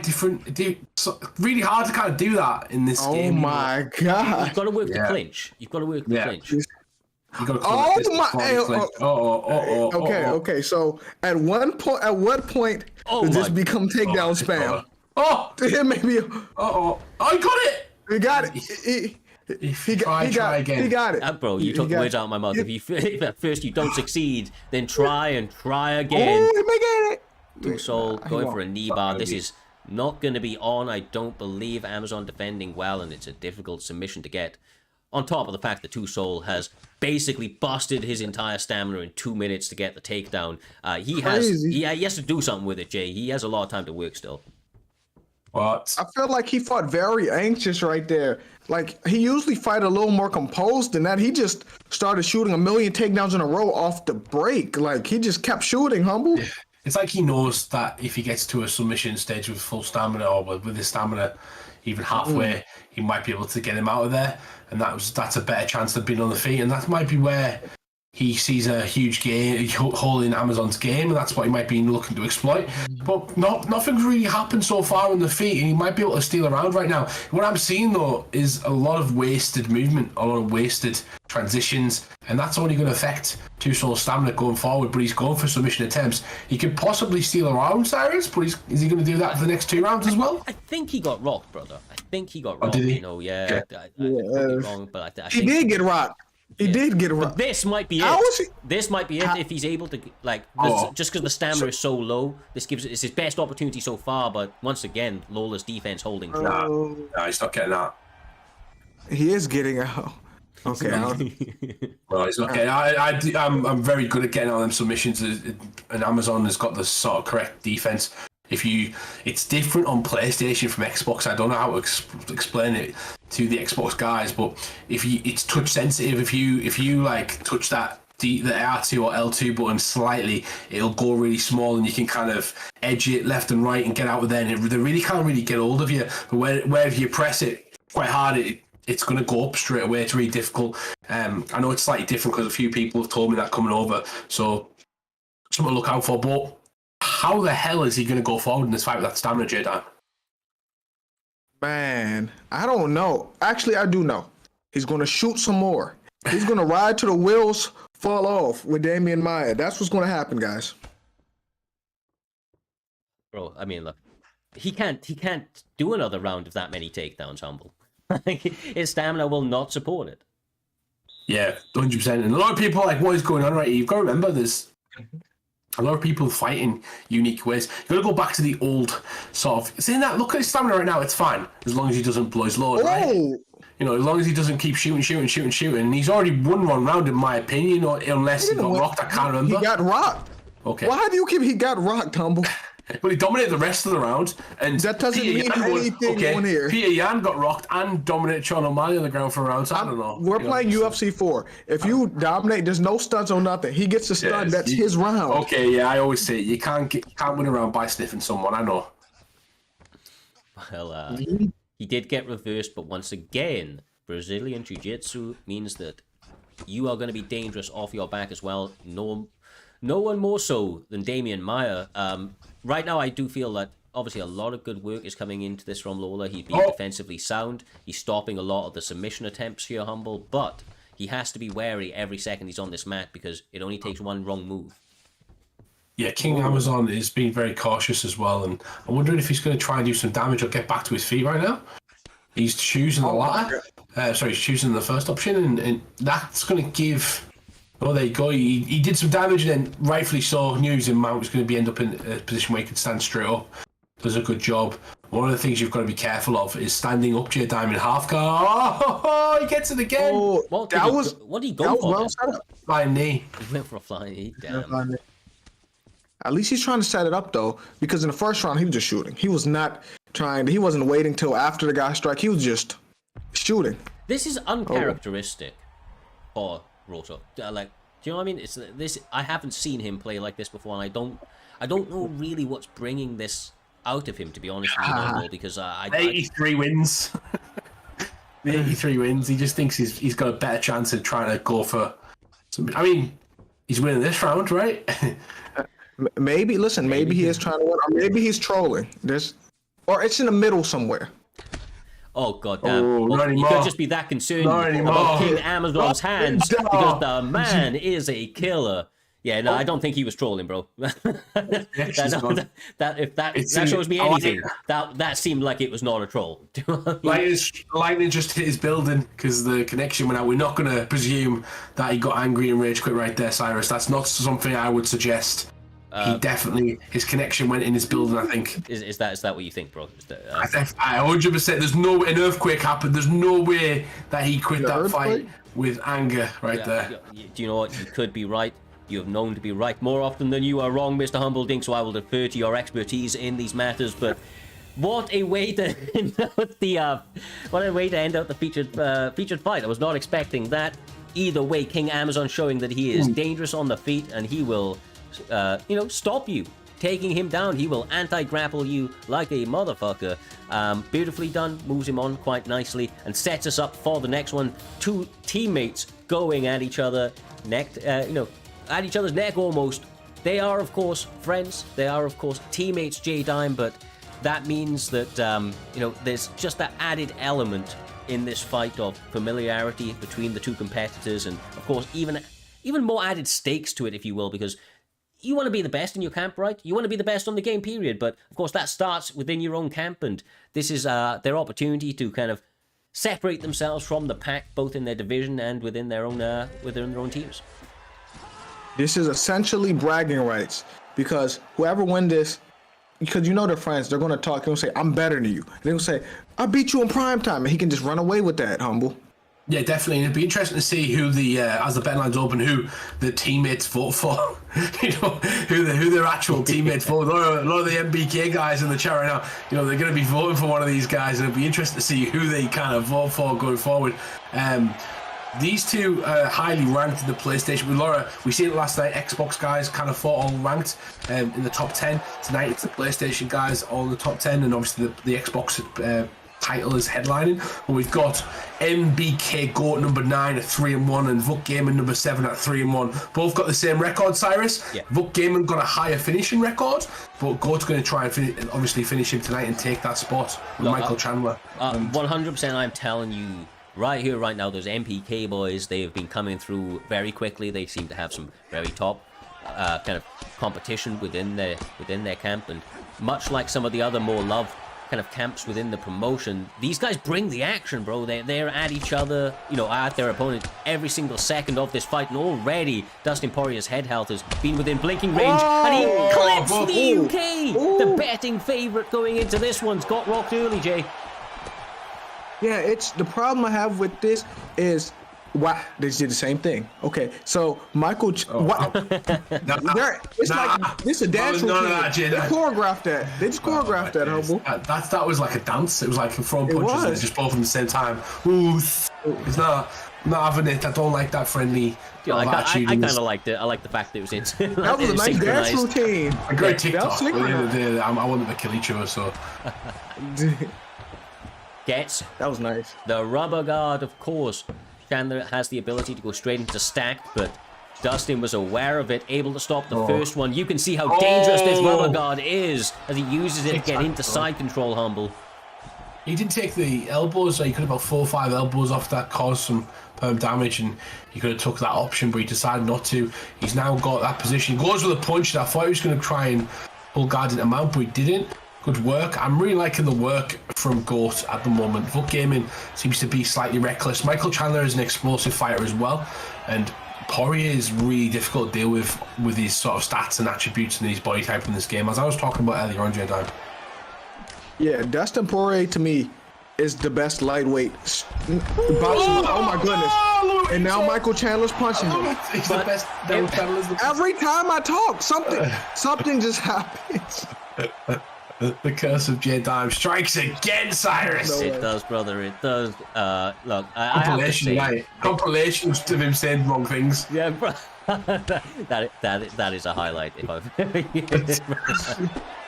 the commentary curse highlight. I think that needs to get made. But honestly, guys, this is a fight that we're going to see later on this evening, and if this fight is anything to showcase, it's always going to be fireworks between these two competitors. Dustin Poirier, Michael Chandler, they bring so much to this octagon. They have such a skill set, and it's one of those ones that's not built around securing points. It's built around securing finishes.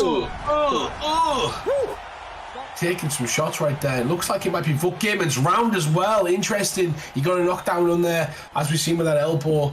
SB Dollar telling me that I'm losing points. He must be checking up who I'm betting for. It is what it is. But I hope you guys are enjoying this. We've got over a dozen people kind of watching, as always, on Prime Time as well. We do appreciate you coming along. It is, I believe, a couple of fights into the main card. And it's been great so far. What a night of fights we've had, J-Dime. Yeah, it's been a lot of great fights, with the exception of the last fight. We've had some magnificent fights so far. You said what happened? You threw the shade on the last card. I love that fight. That was a great fight. Yeah, it was an amazing, high pace, high action, great fight, guys. But look, these Bro, I really don't know. Michael Chandler just quite clearly has so much power in his hands. Like, normally in this weight class, I just say Dustin is like one of the heaviest hitters, but Chandler maybe just has that extra kind of one hit to quit the power in him. He is such a little power ball, you know. But as I say, he gets front kick, Jay. Yeah, Michael Chandler is really explosive. He is explosive, brother. He is explosive, but he gets laid down from Dustin Poirier.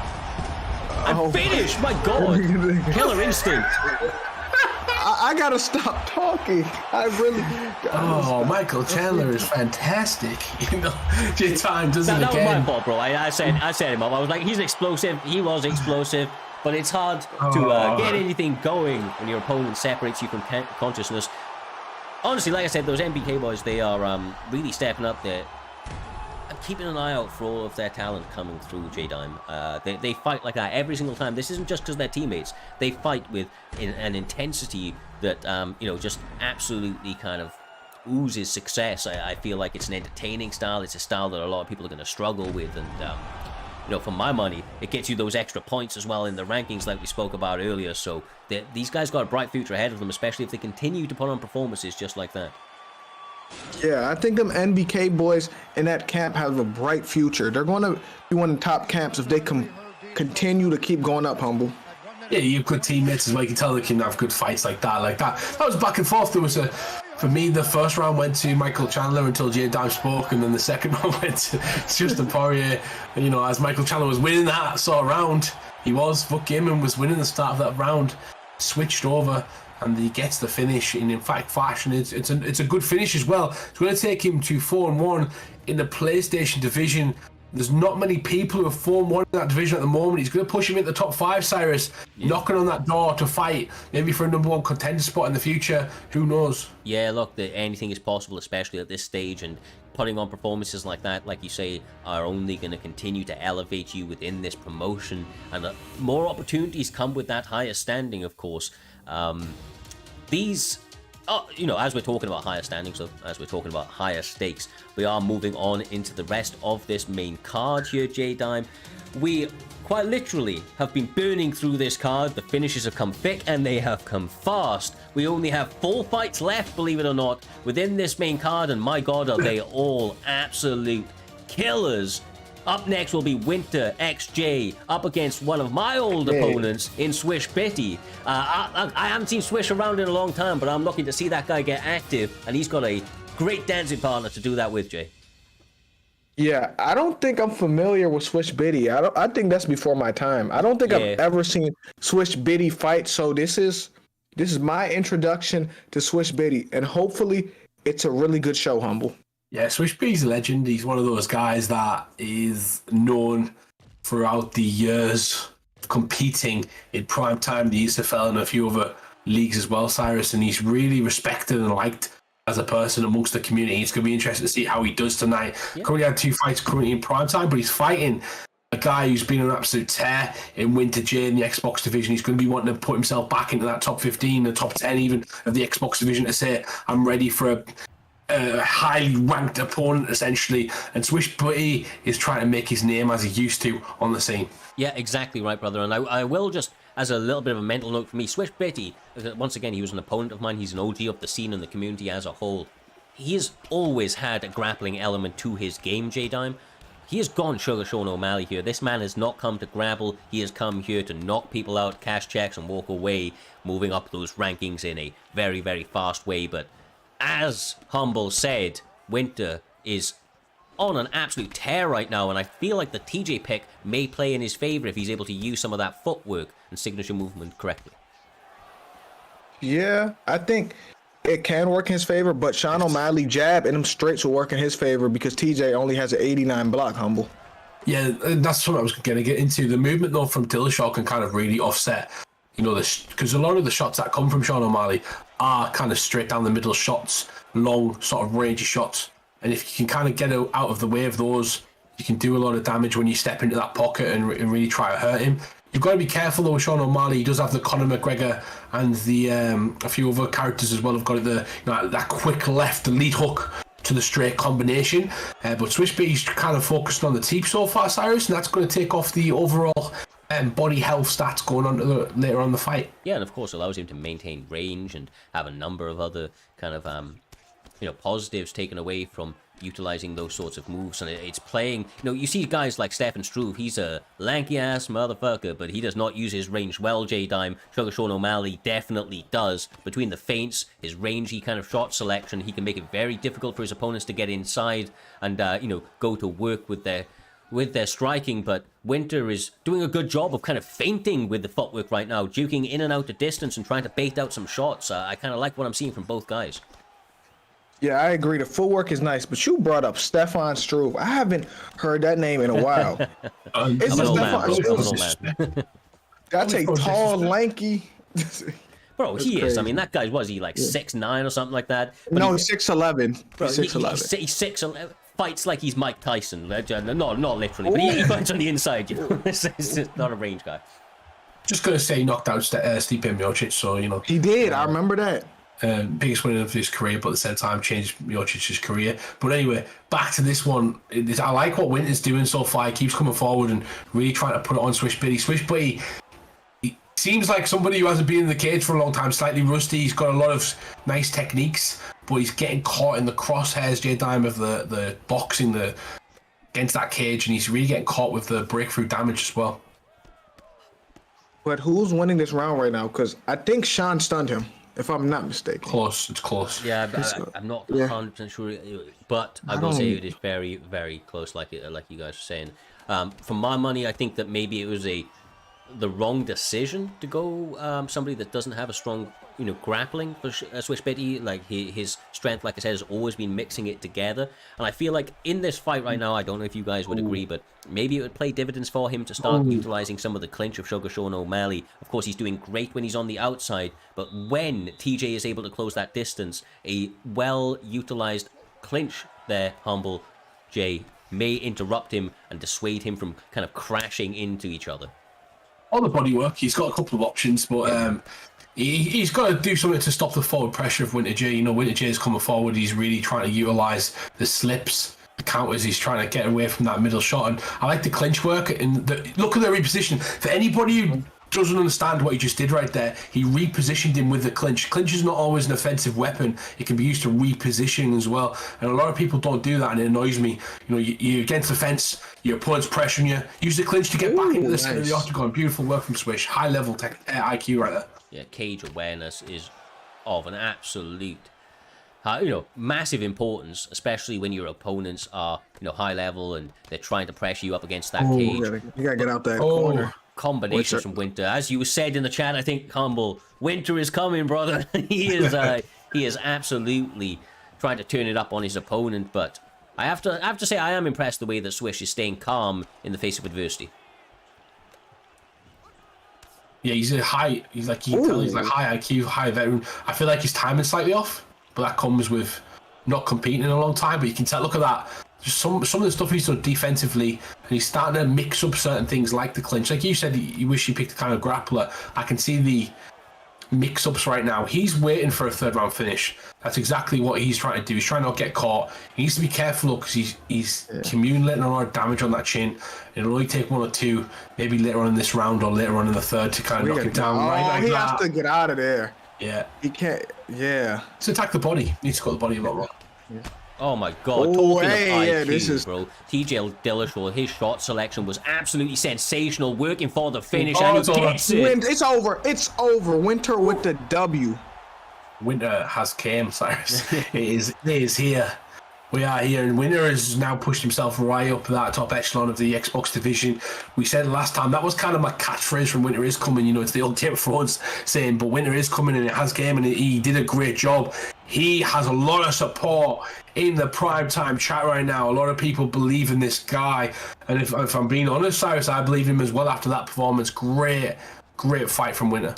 As I said, brother, I have a lot of respect for Swish, and although, as you mentioned, maybe a little bit of kind of ring rust coming into effect here this evening, I don't really feel like that's a justifiable kind of thing in terms of taking anything away from Winter. Winter looked fantastic. He did everything that you needed to. He made all of the correct tactical choices. He implemented his game plan perfectly. No missteps, no mispresses. fought his game plan, Jay, and got his hand raised. Excellent feather in his cap, takes steps up in those rankings, and like Humble was saying, the chat, Humble, myself, and I'm sure yourself, very interested to see what this guy can do in the future. He is, I feel like he's very game. I want to see him maybe tested on the mat a little bit and mixing it all out, but he has a lot of promising kind of attributes going in his favor. That was nice. That was a good performance, and he showed really good footwork with TJ, and he caught Sean backing up on that cage, and he put his lights out, Humble. Yeah, definitely. And I really like what Swiss was doing. You can tell he's a really good, Swiss is a very good veteran of the game. You can tell his time was slightly off. You can put in the chat right now. And those are my points. TJ's footwork's brilliant. Winner really used TJ incredibly well. And I experienced something similar where TJ's kind of like the kryptonite to Sean O'Malley. Cyrus, he really does a good job getting around those straight attacks as I was talking about, because he's so good with his movement. He can kind of utilize his box and utilize his kicks and his wrestling if he needs to as well. But Winter used his character exactly how he should be used. And I liked his positioning in the entire fight. He did a good job of keeping himself on the front foot, keeping himself proactive rather than reactive. And he gets a big win in the Xbox division. He's going to have a big fight next. Yeah, no, and I think you hit the nail on the head there.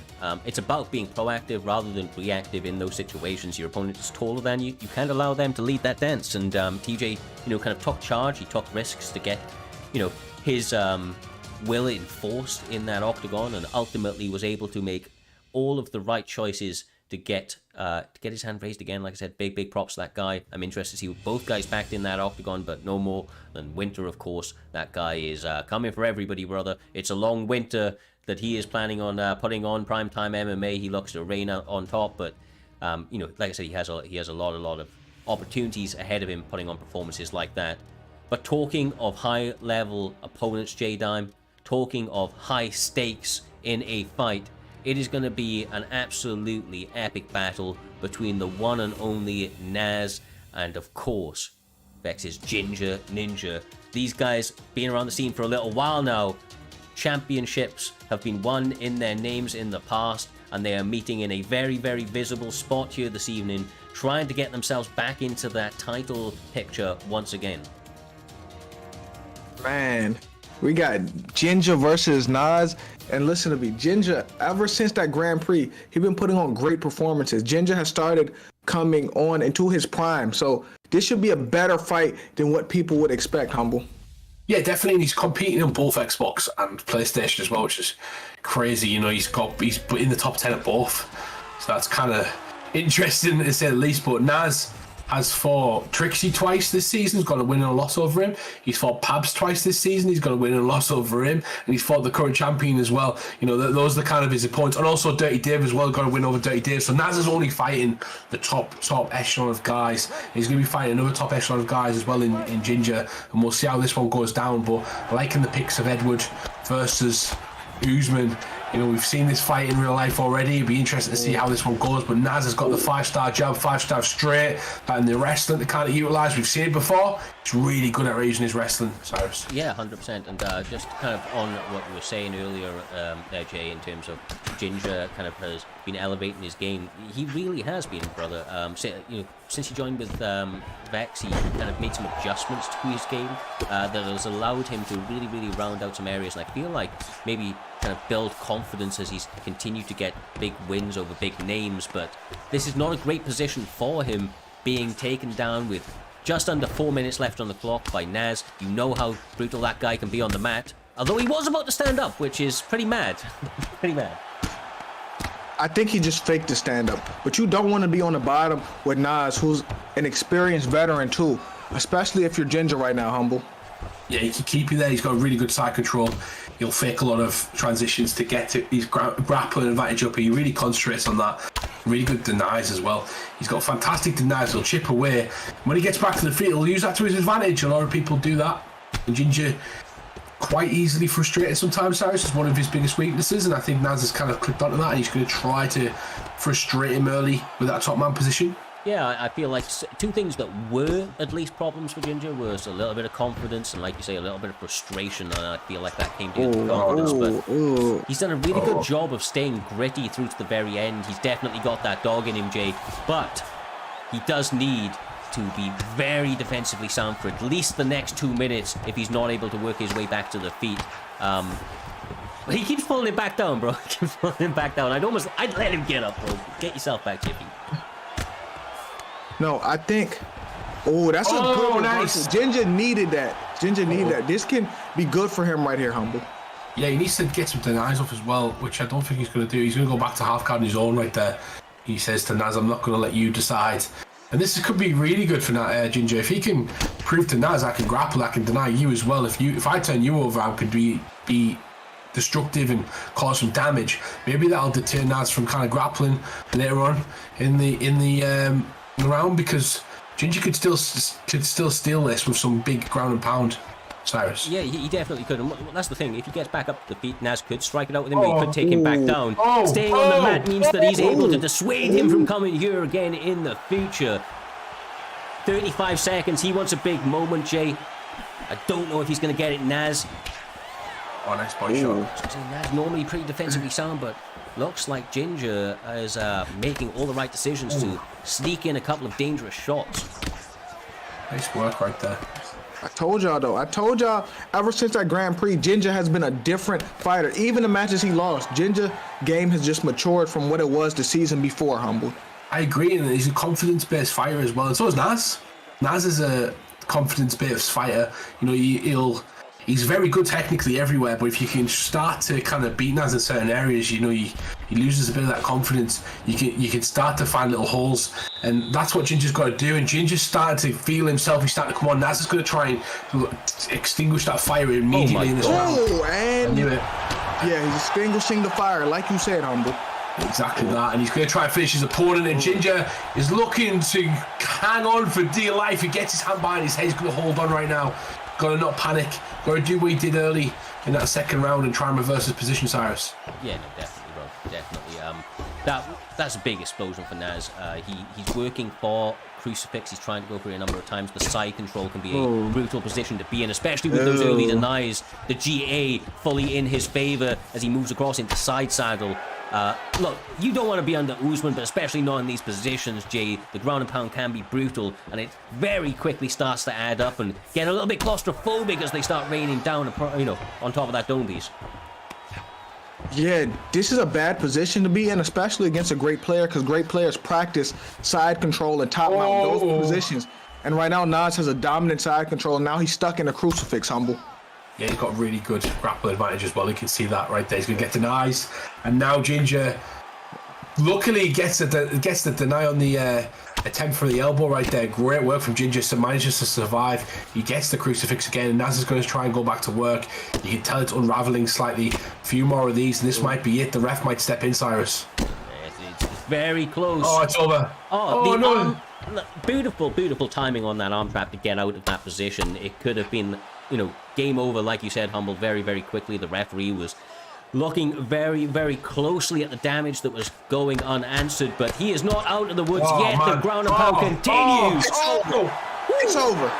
TKO for Naz. I mean, that guy looks hungry right now, Jay. He looks like he is ready to try and make another run towards that championship. What a way to get Ginger out of it. And as we said, Ginger, as respected and as high level as they come, just not able to get out the starting blocks here this evening. Yeah, Ginger had a few moments, but overall, Naz' experience just showed, and Naz dominated that second round, Humble. Yeah, and I like the style. He picked a dominant wrestler who's great with the ground and pound, got great ground and pound attributes, used that to a T, dominated certain positions and managed to block transitions, got to certain positions and really put it on him. Didn't finish him from a normal sort of ground and pound position as well. The mount position, Cyrus, rocking someone and hurting them. He did it kind of open play and half guard, which is really destructive. And he's got people calling him out in the chat. And I love the fact he went to a sort of game plan that was risk free. He's been dropped a few times, hurt a few times on the feet. He decided, I'm going to use my grappling and keep it there. Look, he took Ginger seriously. He saw how close that fight was the first time around. He was able to get the finish last time, but it was close, bro. There was close. There was a number of opportunities that Ginger had to almost take him out of that one. So he decided to opt for a much safer approach this time around, decided to take the fight to where he felt that he had the biggest advantages, and ultimately that is what played the biggest deciding factor in getting his hand raised here this evening. I'm sure Ginger will go back to the drawing board with all the Vex boys and come back stronger than ever, but Naz is motivated and hungry to get that primetime gold. And, you know, obviously we're going to find out later who's going to be holding that thing in the near future, but if he's able to make these adjustments and to put on performances like that, and as he has in the past, I imagine it's not a million miles away, my man. But talking about titles there, Mr. Humbledink, J-Dime TV, we have two absolute savages stepping into the cage from the PlayStation side of the equation. It is going to be TT's Hoo up against versus MMA, also known as Versus Josh. Now, Versus Josh is 3-0 Humble, and he is going up against who is currently 4-1 on a 3-fight winning streak. Quite honestly, I expect massive things. These guys are guaranteed the next title shot in the PlayStation division when it arises. And they have shown time and time again, brother, that they bring all the action all the time, getting finishes often and quickly. I don't believe anybody has got out the second round with either one of these guys yet. That's exactly what you want to hear. And TT, you know, as Reaper would say, is going to be looking to defend his number one spot. He's currently number one in the division. He's fighting number 3, who's 3-0 at the moment, as you said. Who's got a higher finishing record, it looks like, or maybe it's just because he's had more fights. But it's going to be a fantastic fight. The kind of lead, I think he's the leader of Versus, if I'm correct, Josh. He's been hyped up all his teammates now trying. He's to not the leader. He's the voice. He's the voice. Yeah, Lee. That's a good. That's similar to myself. Like he talks a lot in the chat, hype up his teammates, gives them a lot of support, and what that does, I can speak for myself. It puts a lot of pressure on your shoulders. You know, you're fighting in a number one contender spot for a title shot against Smudger essentially, and you need to kind of lead your team into battle. And if you lose his fight, you know, it's not the greatest, so he wants to do that. He's against an undefeated prospect right now, and we're against two of the greatest in featherweight division, Max Holloway versus Volkanovski, Cyrus. Yeah, I mean, the voice is leading by example so far in Primetime MMA, currently undefeated, does not want that O to go here this evening. J-Dime has to have a diligent approach, though. Of course, as we mentioned, Hoo has been on an absolute fucking killing spree, brother, and he believes that he is the next champion. He wants to be the first Egyptian-born champion in Primetime MMA's history. Ooh, Egyptian-born champion. That's crazy. I never thought of that. And also, I think Volk got to slow Max down because Max is fighting at a crazy pace right now. He's dictating that good leg kick. Yeah, he's using a lot of head movement as well, which can kind of drain your stamina very quickly. I like the basic sort of combination. I say basic, but it's very strict sort of to do it. Versus is doing there, Josh is doing. He's throwing those leg kicks to straights. He's ducking a lot of his shots and firing back with counters. That was a big kick to the body right there, Cyrus. That's going to halt his movement coming forward. Yeah, definitely. Especially against somebody like Max Holloway, you want to attack that body early. You know that this man is a difficult man to get out of the cage. He has chin for days, incredibly durable. Oh, and nice. He never stops that pressure, so attacking the well often and early could play dividends. It is only a 3-round fight, though, Jay, so especially with the cardios that these guys have at their disposal, they can go hell for leather as TT Hoo gets a big stun. Oh, he got him. Oh, yeah. Max is just fighting really fast. I was going to compliment Volk's composure right before he got stunned, so I'm glad I didn't say it. I feel like I would have made it worse, Humble. It could have been a finish right there, but Jay held back and he timed that really well. What I was just going to say is Josh is moving towards the camera, away from the lead power shot on the not lead power shot, the rear power shot of Max Holloway. But what that's doing is kind of making it predictable. He's moving in kind of one direction, so he's cutting the cage off really well, is Hoo, and he's trying to basically square him up, gets him squared against that cage, and that's when he really unloads Cyrus, because his opponent's going to be in front of him. And he's doing it by setting up with round shots, getting him square, and then a couple of shots come down the middle. It's really nice to see. Yeah, it's like death by 1,000 cuts, but he occasionally throws a machete in there. Like, he taps you, and then when you're stepping off, throws a big rounded shot, like you said, tries to get maximum damage, and it's having big impacts. It does not look like Josh is backing up, though, and he's actually doing a good job of getting off some good damage of his own, but I don't feel like quite enough of it is going his way. Hoo definitely starting to get a little bit of a lead in this one, Jay. Not even just a little bit. Because he did stun him, but I like Volk's composure right now, Humble. Yeah, he's doing well. He's starting to. I've noticed his movement's changed slightly. I don't know if he was listening, but he's not. He's circling now, but he's not just circling one way all the time. He's kind of moving in and out. You've got to mix it up. In and out movement, side movement, triangle movement. You've got to mix all that sort of movement up. You can't. If you're walking in, you're circling one way, Cyrus, and someone starts throwing lead hooks at you, starts throwing the body kick as you're circling to that shot, they're going to start catching you unless you're doing it to kind of set them up with something, unless you've got a game plan. You're going to be walking into a bit more power, a cumulative amount of power over 3 rounds. That's going to be dangerous. Yeah, for sure. Absolutely. The way Hoo starts out these rounds, getting his hands going, getting the block destroyed. I thought they just froze for a second. But yeah, no, this guy, he's motivated. He is hungry for that gold. He believes that he has Smudge's number. He just has to get through Josh if he wants that opportunity. And my God, is he seizing this opportunity? He hasn't won yet, Jay, but he is damn close, brother. It's not over. It's looking bad for Volk, but don't count Volk out. Yeah, for sure. Yeah. Not looking good, but he is not looking out good yet.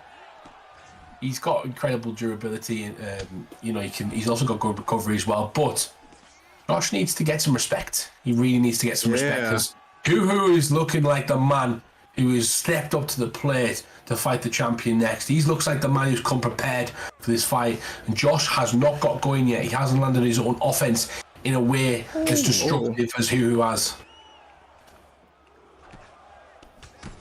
He gets a stun on the leg a moment ago, gets the head health within blinking range, but then gets sat down he gets dropped by the straight J. He is timing his shots very, very nicely, forcing Josh into making some mistakes and just having a lot of success over the course of the last 7 minutes. Man, Max Holloway looks really good right now. Like, I don't know what his coaches told him from the last Volk fight to now, but he's looking magnificent right now, Humble. Oh, drops him again with that beautiful... Okay, it's actually over. Like, all jokes aside, it's actually over. Yeah, it's actually that one. Hoo gets TT. Hoo gets the win, Cyrus. My God, what a freaking performance, man. This guy has... he thought that he was going to be fighting for the belt. I mean, now is a good opportunity for us to talk about this, Humble J. He thought he was going to get the belt this weekend, but Smudger was not available to defend, so he had to take on number 1, number 3. He's number 1 currently, had to take on number 3, risked his position to secure himself the opportunity of fighting for that belt. And during that time, I was speaking to him. I found out that, of course, like I said, man's from Egypt. He wants to be the first Egyptian champion, but also that he believes that he has the number of Smudger. He's said that he's fought him quite a lot in the past, and they have rounds. He has all the confidence that he has, like I said, has his number, that he's going to be the guy to take away. He's the one. He's the one, and we know how dominant Smudger has been. So to hear that type of confidence, and for the guy to be backing it up with performances like that, there, Humble. I mean, I'm sold on this guy. I cannot wait for those two titans to clash. Yeah, definitely. And something you just said right there, that the different from Egypt and different countries. I mean, you got Smudger, who's from Ireland, you got who's from Egypt, you got Dinos from New Zealand. Our league is worldwide. People don't realize this, but there's people competing from absolutely everywhere in the world. There might be someone from the Antarctic in our league. I'm not sure, Cyrus. Maybe we don't know yet if they've came forward. But, it is a worldwide league, and to be a representative in an esports league, to be the representative of your country, he's fighting the best people in the world right now, and be the champion. It's a big thing. Oh, 100%, brother. 100%. There's a lot of accolades that man could potentially have on his, or to his name, should he be able to now get past his next challenge, which will be, of course, the reigning, dominant, current pound-for-pound GOAT that is Smudger. But I did the stats. I mean, this guy will actually secure that position if he's able to, get past the champion. I'm fucking sold, bro. I'm absolutely sold by this guy. Like I said, confidence is a big thing, and just the way that you present yourself and represent yourself. And I think Hoo has done a fantastic job, both in and out of the cage, of doing that so far. And I eagerly anticipate that fight, which I hope, my man, is next week. But with that all being said, this is the time we have all been waiting for. Primetime 75, EK Donner, BFAP Trickzzy, current reigning champion in EK Donner, taking on former champion, record holder, and quite clearly Hall of Famer within Primetime MMA and BFAP Trickzzy. These two guys are about as high level competition as you could possibly hope to get there, Jay. You know, they are sensational fighters. There's a reason Donna's the champion. There's a reason that Trickzzy has been able to accumulate so many accolades to his name, not only in primetime MMA, but in the likes of our partners in ESFL and so on. He has a very, very storied career, and I feel that it all accumulates here this evening in a fantastic matchup between Leon Edwards and Jorge Masvidal. They always bring the action. They always look to get finishes. I don't think tonight is when they stop that momentum. Finishes all day, every day, brother. Yeah, man, Trickzzy is one of the GOATs, and not even just here, just in the community in general. And he's going against EK Donner, which is the champion, who has, if I'm not mistaken, he upsetted Nas. Like, he's done a lot since he's became champion. So this should be a great fight, because it's been a while since Trickzzy has been able to call himself the champion, Humble. Yeah, definitely. It's not the fact that he hasn't been performing well. He's been performing absolutely fantastically. He's only lost one fight this evening, and that was in the Grand Prix Tunas. It's just the fact that there's been other people who've been undefeated so far, just slightly ahead of him, who've been getting those title shots. Trickzy's been knocking on the door time and time again, doing everything he needed to be classed to fight for a championship. But now is his turn, and now is his chance. And one thing that I've learned from Trickzzy and watching him fight is he really likes to attack low to set up his the headshots. And he's a fantastic sort of late type fighter. He loves fighting in 5-round fights, Cyrus. One of the hardest people to finish in the community as well. Yeah, look, him being champion has meant that he's had more 5-round fights than he has 3.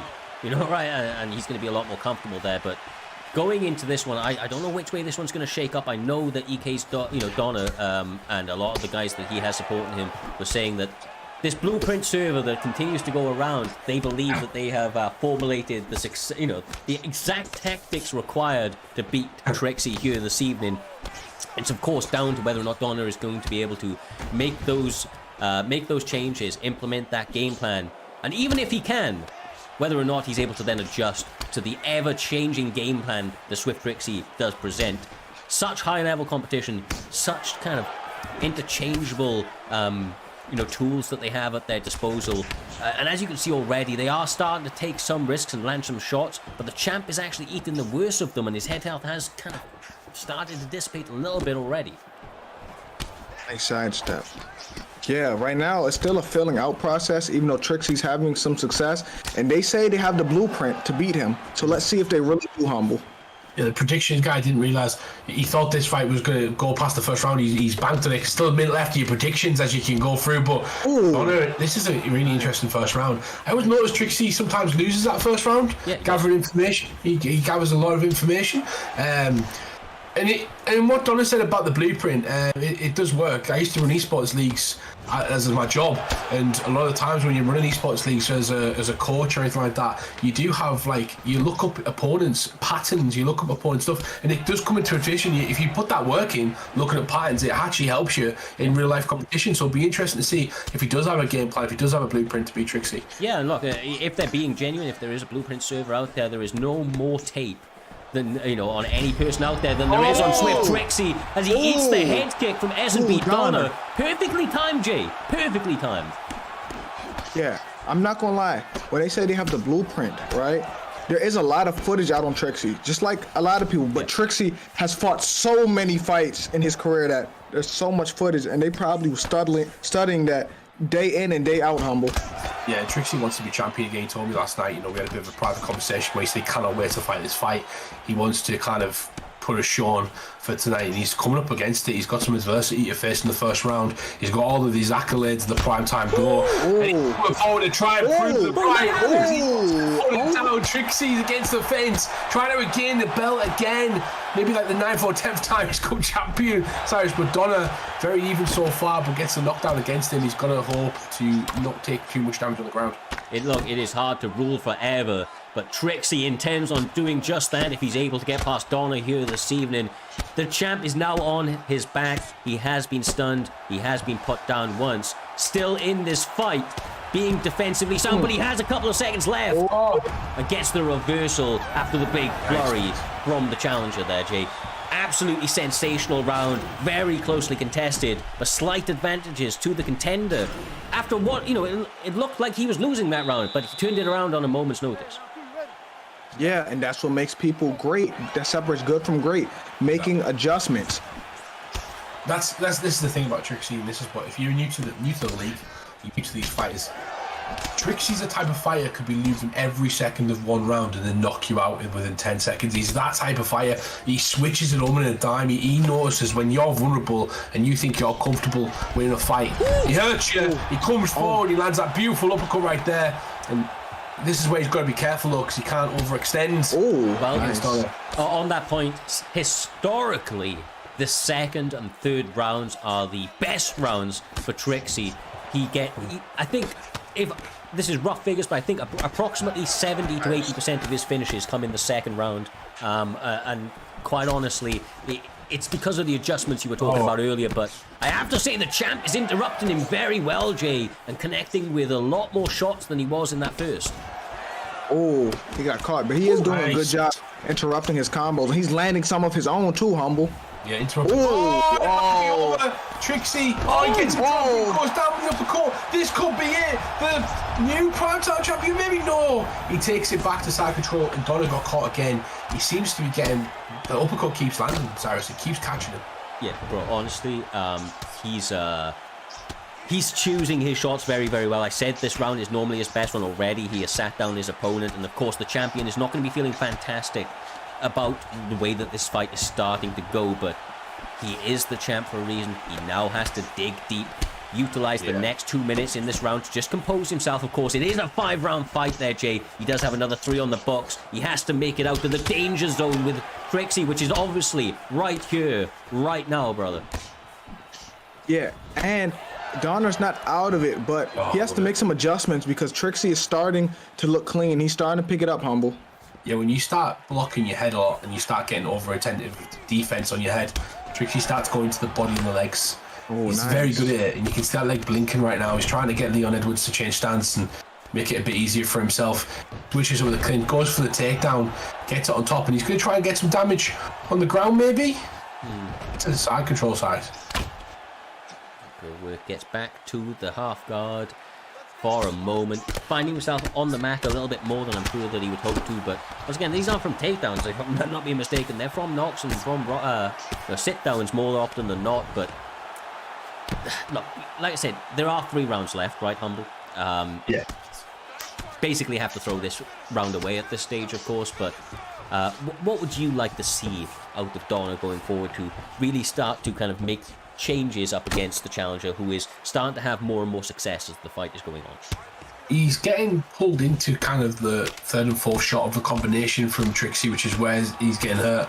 He needs to really be careful of that. At this point, it's really difficult because he's fighting one of the best players in the world, and me giving him advice is terrible.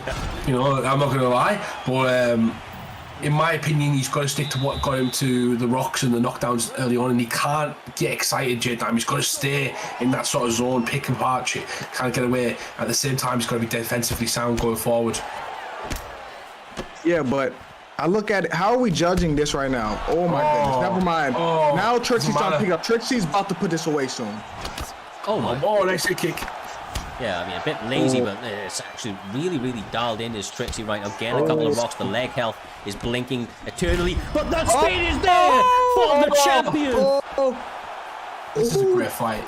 Donna honestly impressed me so far in this fight as well, because Trickzy's such a high-level competitor, but Donna said he was going to do incredibly well in this fight, and he has done incredibly well. Back and forth contest so far between the champion and the challenger. Look, there's no looking flawless against Trickzzy. You're going to take some shots. You're going to have moments that are going against you. The champion knew that, and he is answering back with a absolutely brutal set of course. Oh my God. Oh, this could be it. Oh my. I was going to say the combinations were crazy, but then Trickzzy just once again answers back. Every time one of them gets something, the other answer backs tenfold. Oh my. Trickzzy trying to become the new primetime champion again. Oh my. And he finishes him. And he's the champ and new. Wow, what a fight. What a fight. And new and again, Swift Trickzzy for the BFAP boys, getting the job fucking done. Humble, you said that obviously you were having a little chat with him after his commentary debut yesterday. He said that he was dialed in, ready to get this championship back, and fuck, he showed it here this evening. whatever blueprint they had on him needs to be updated a little bit because this man continues to evolve his game out here, bro. No, they don't need to. They don't need to update it. It's just, I'm playing, bro. It's just having the blueprint and executing it is two different things. You can know exactly what to do, but you got to do it. Look, props to Donner as well. Like you said, though, Humble, he was doing great in large portions of that fight. No shame there, and I'm sure he will be back challenging for his former belt in the very near future. But tonight is, of course, the night of the one and only Swift Trickzzy, brother. Yeah, 100%. And Trickzzy has a lot of people knocking at the door at the moment. You know, we've had people like Dirty Dave, Caliber, Cass, Driz, Toastos, Naz, Capellotti. There's a lot of guys who are knocking on the door to try and fight him for that belt. And he's going to have to do it again, as he has in many of seasons. He has been the longest reigning champion throughout the over course of the season. You know the battles he's had with Fadinator. You know the battles he's had in the Grand Prix, and all of the guys he's fought multiple times, including his teammate Dirty Dave. He's managed to overcome that time and time again. But Trickzzy, the GOAT of primetime, reigns supreme again. How long he sits on that throne is up to him, Cyrus. But I do believe we have an incredible UFC card tonight. And obviously, we're not going to keep people for much longer, so I'll let you end the stream. Yes, sir. Absolutely sensational night of fights, guys. Once again, thank you to each and every one of you coming through and showing support. All the follow subs and everything else. It is appreciated beyond what is possibly able to be put into words. But until next Friday and Saturday, where we will be back with more action, much love, enjoy the fights later, and please join the raid at the very, very end. Show some love to some other legends within the community. Goes a long way. Other than that, stay safe. Much love. Peace.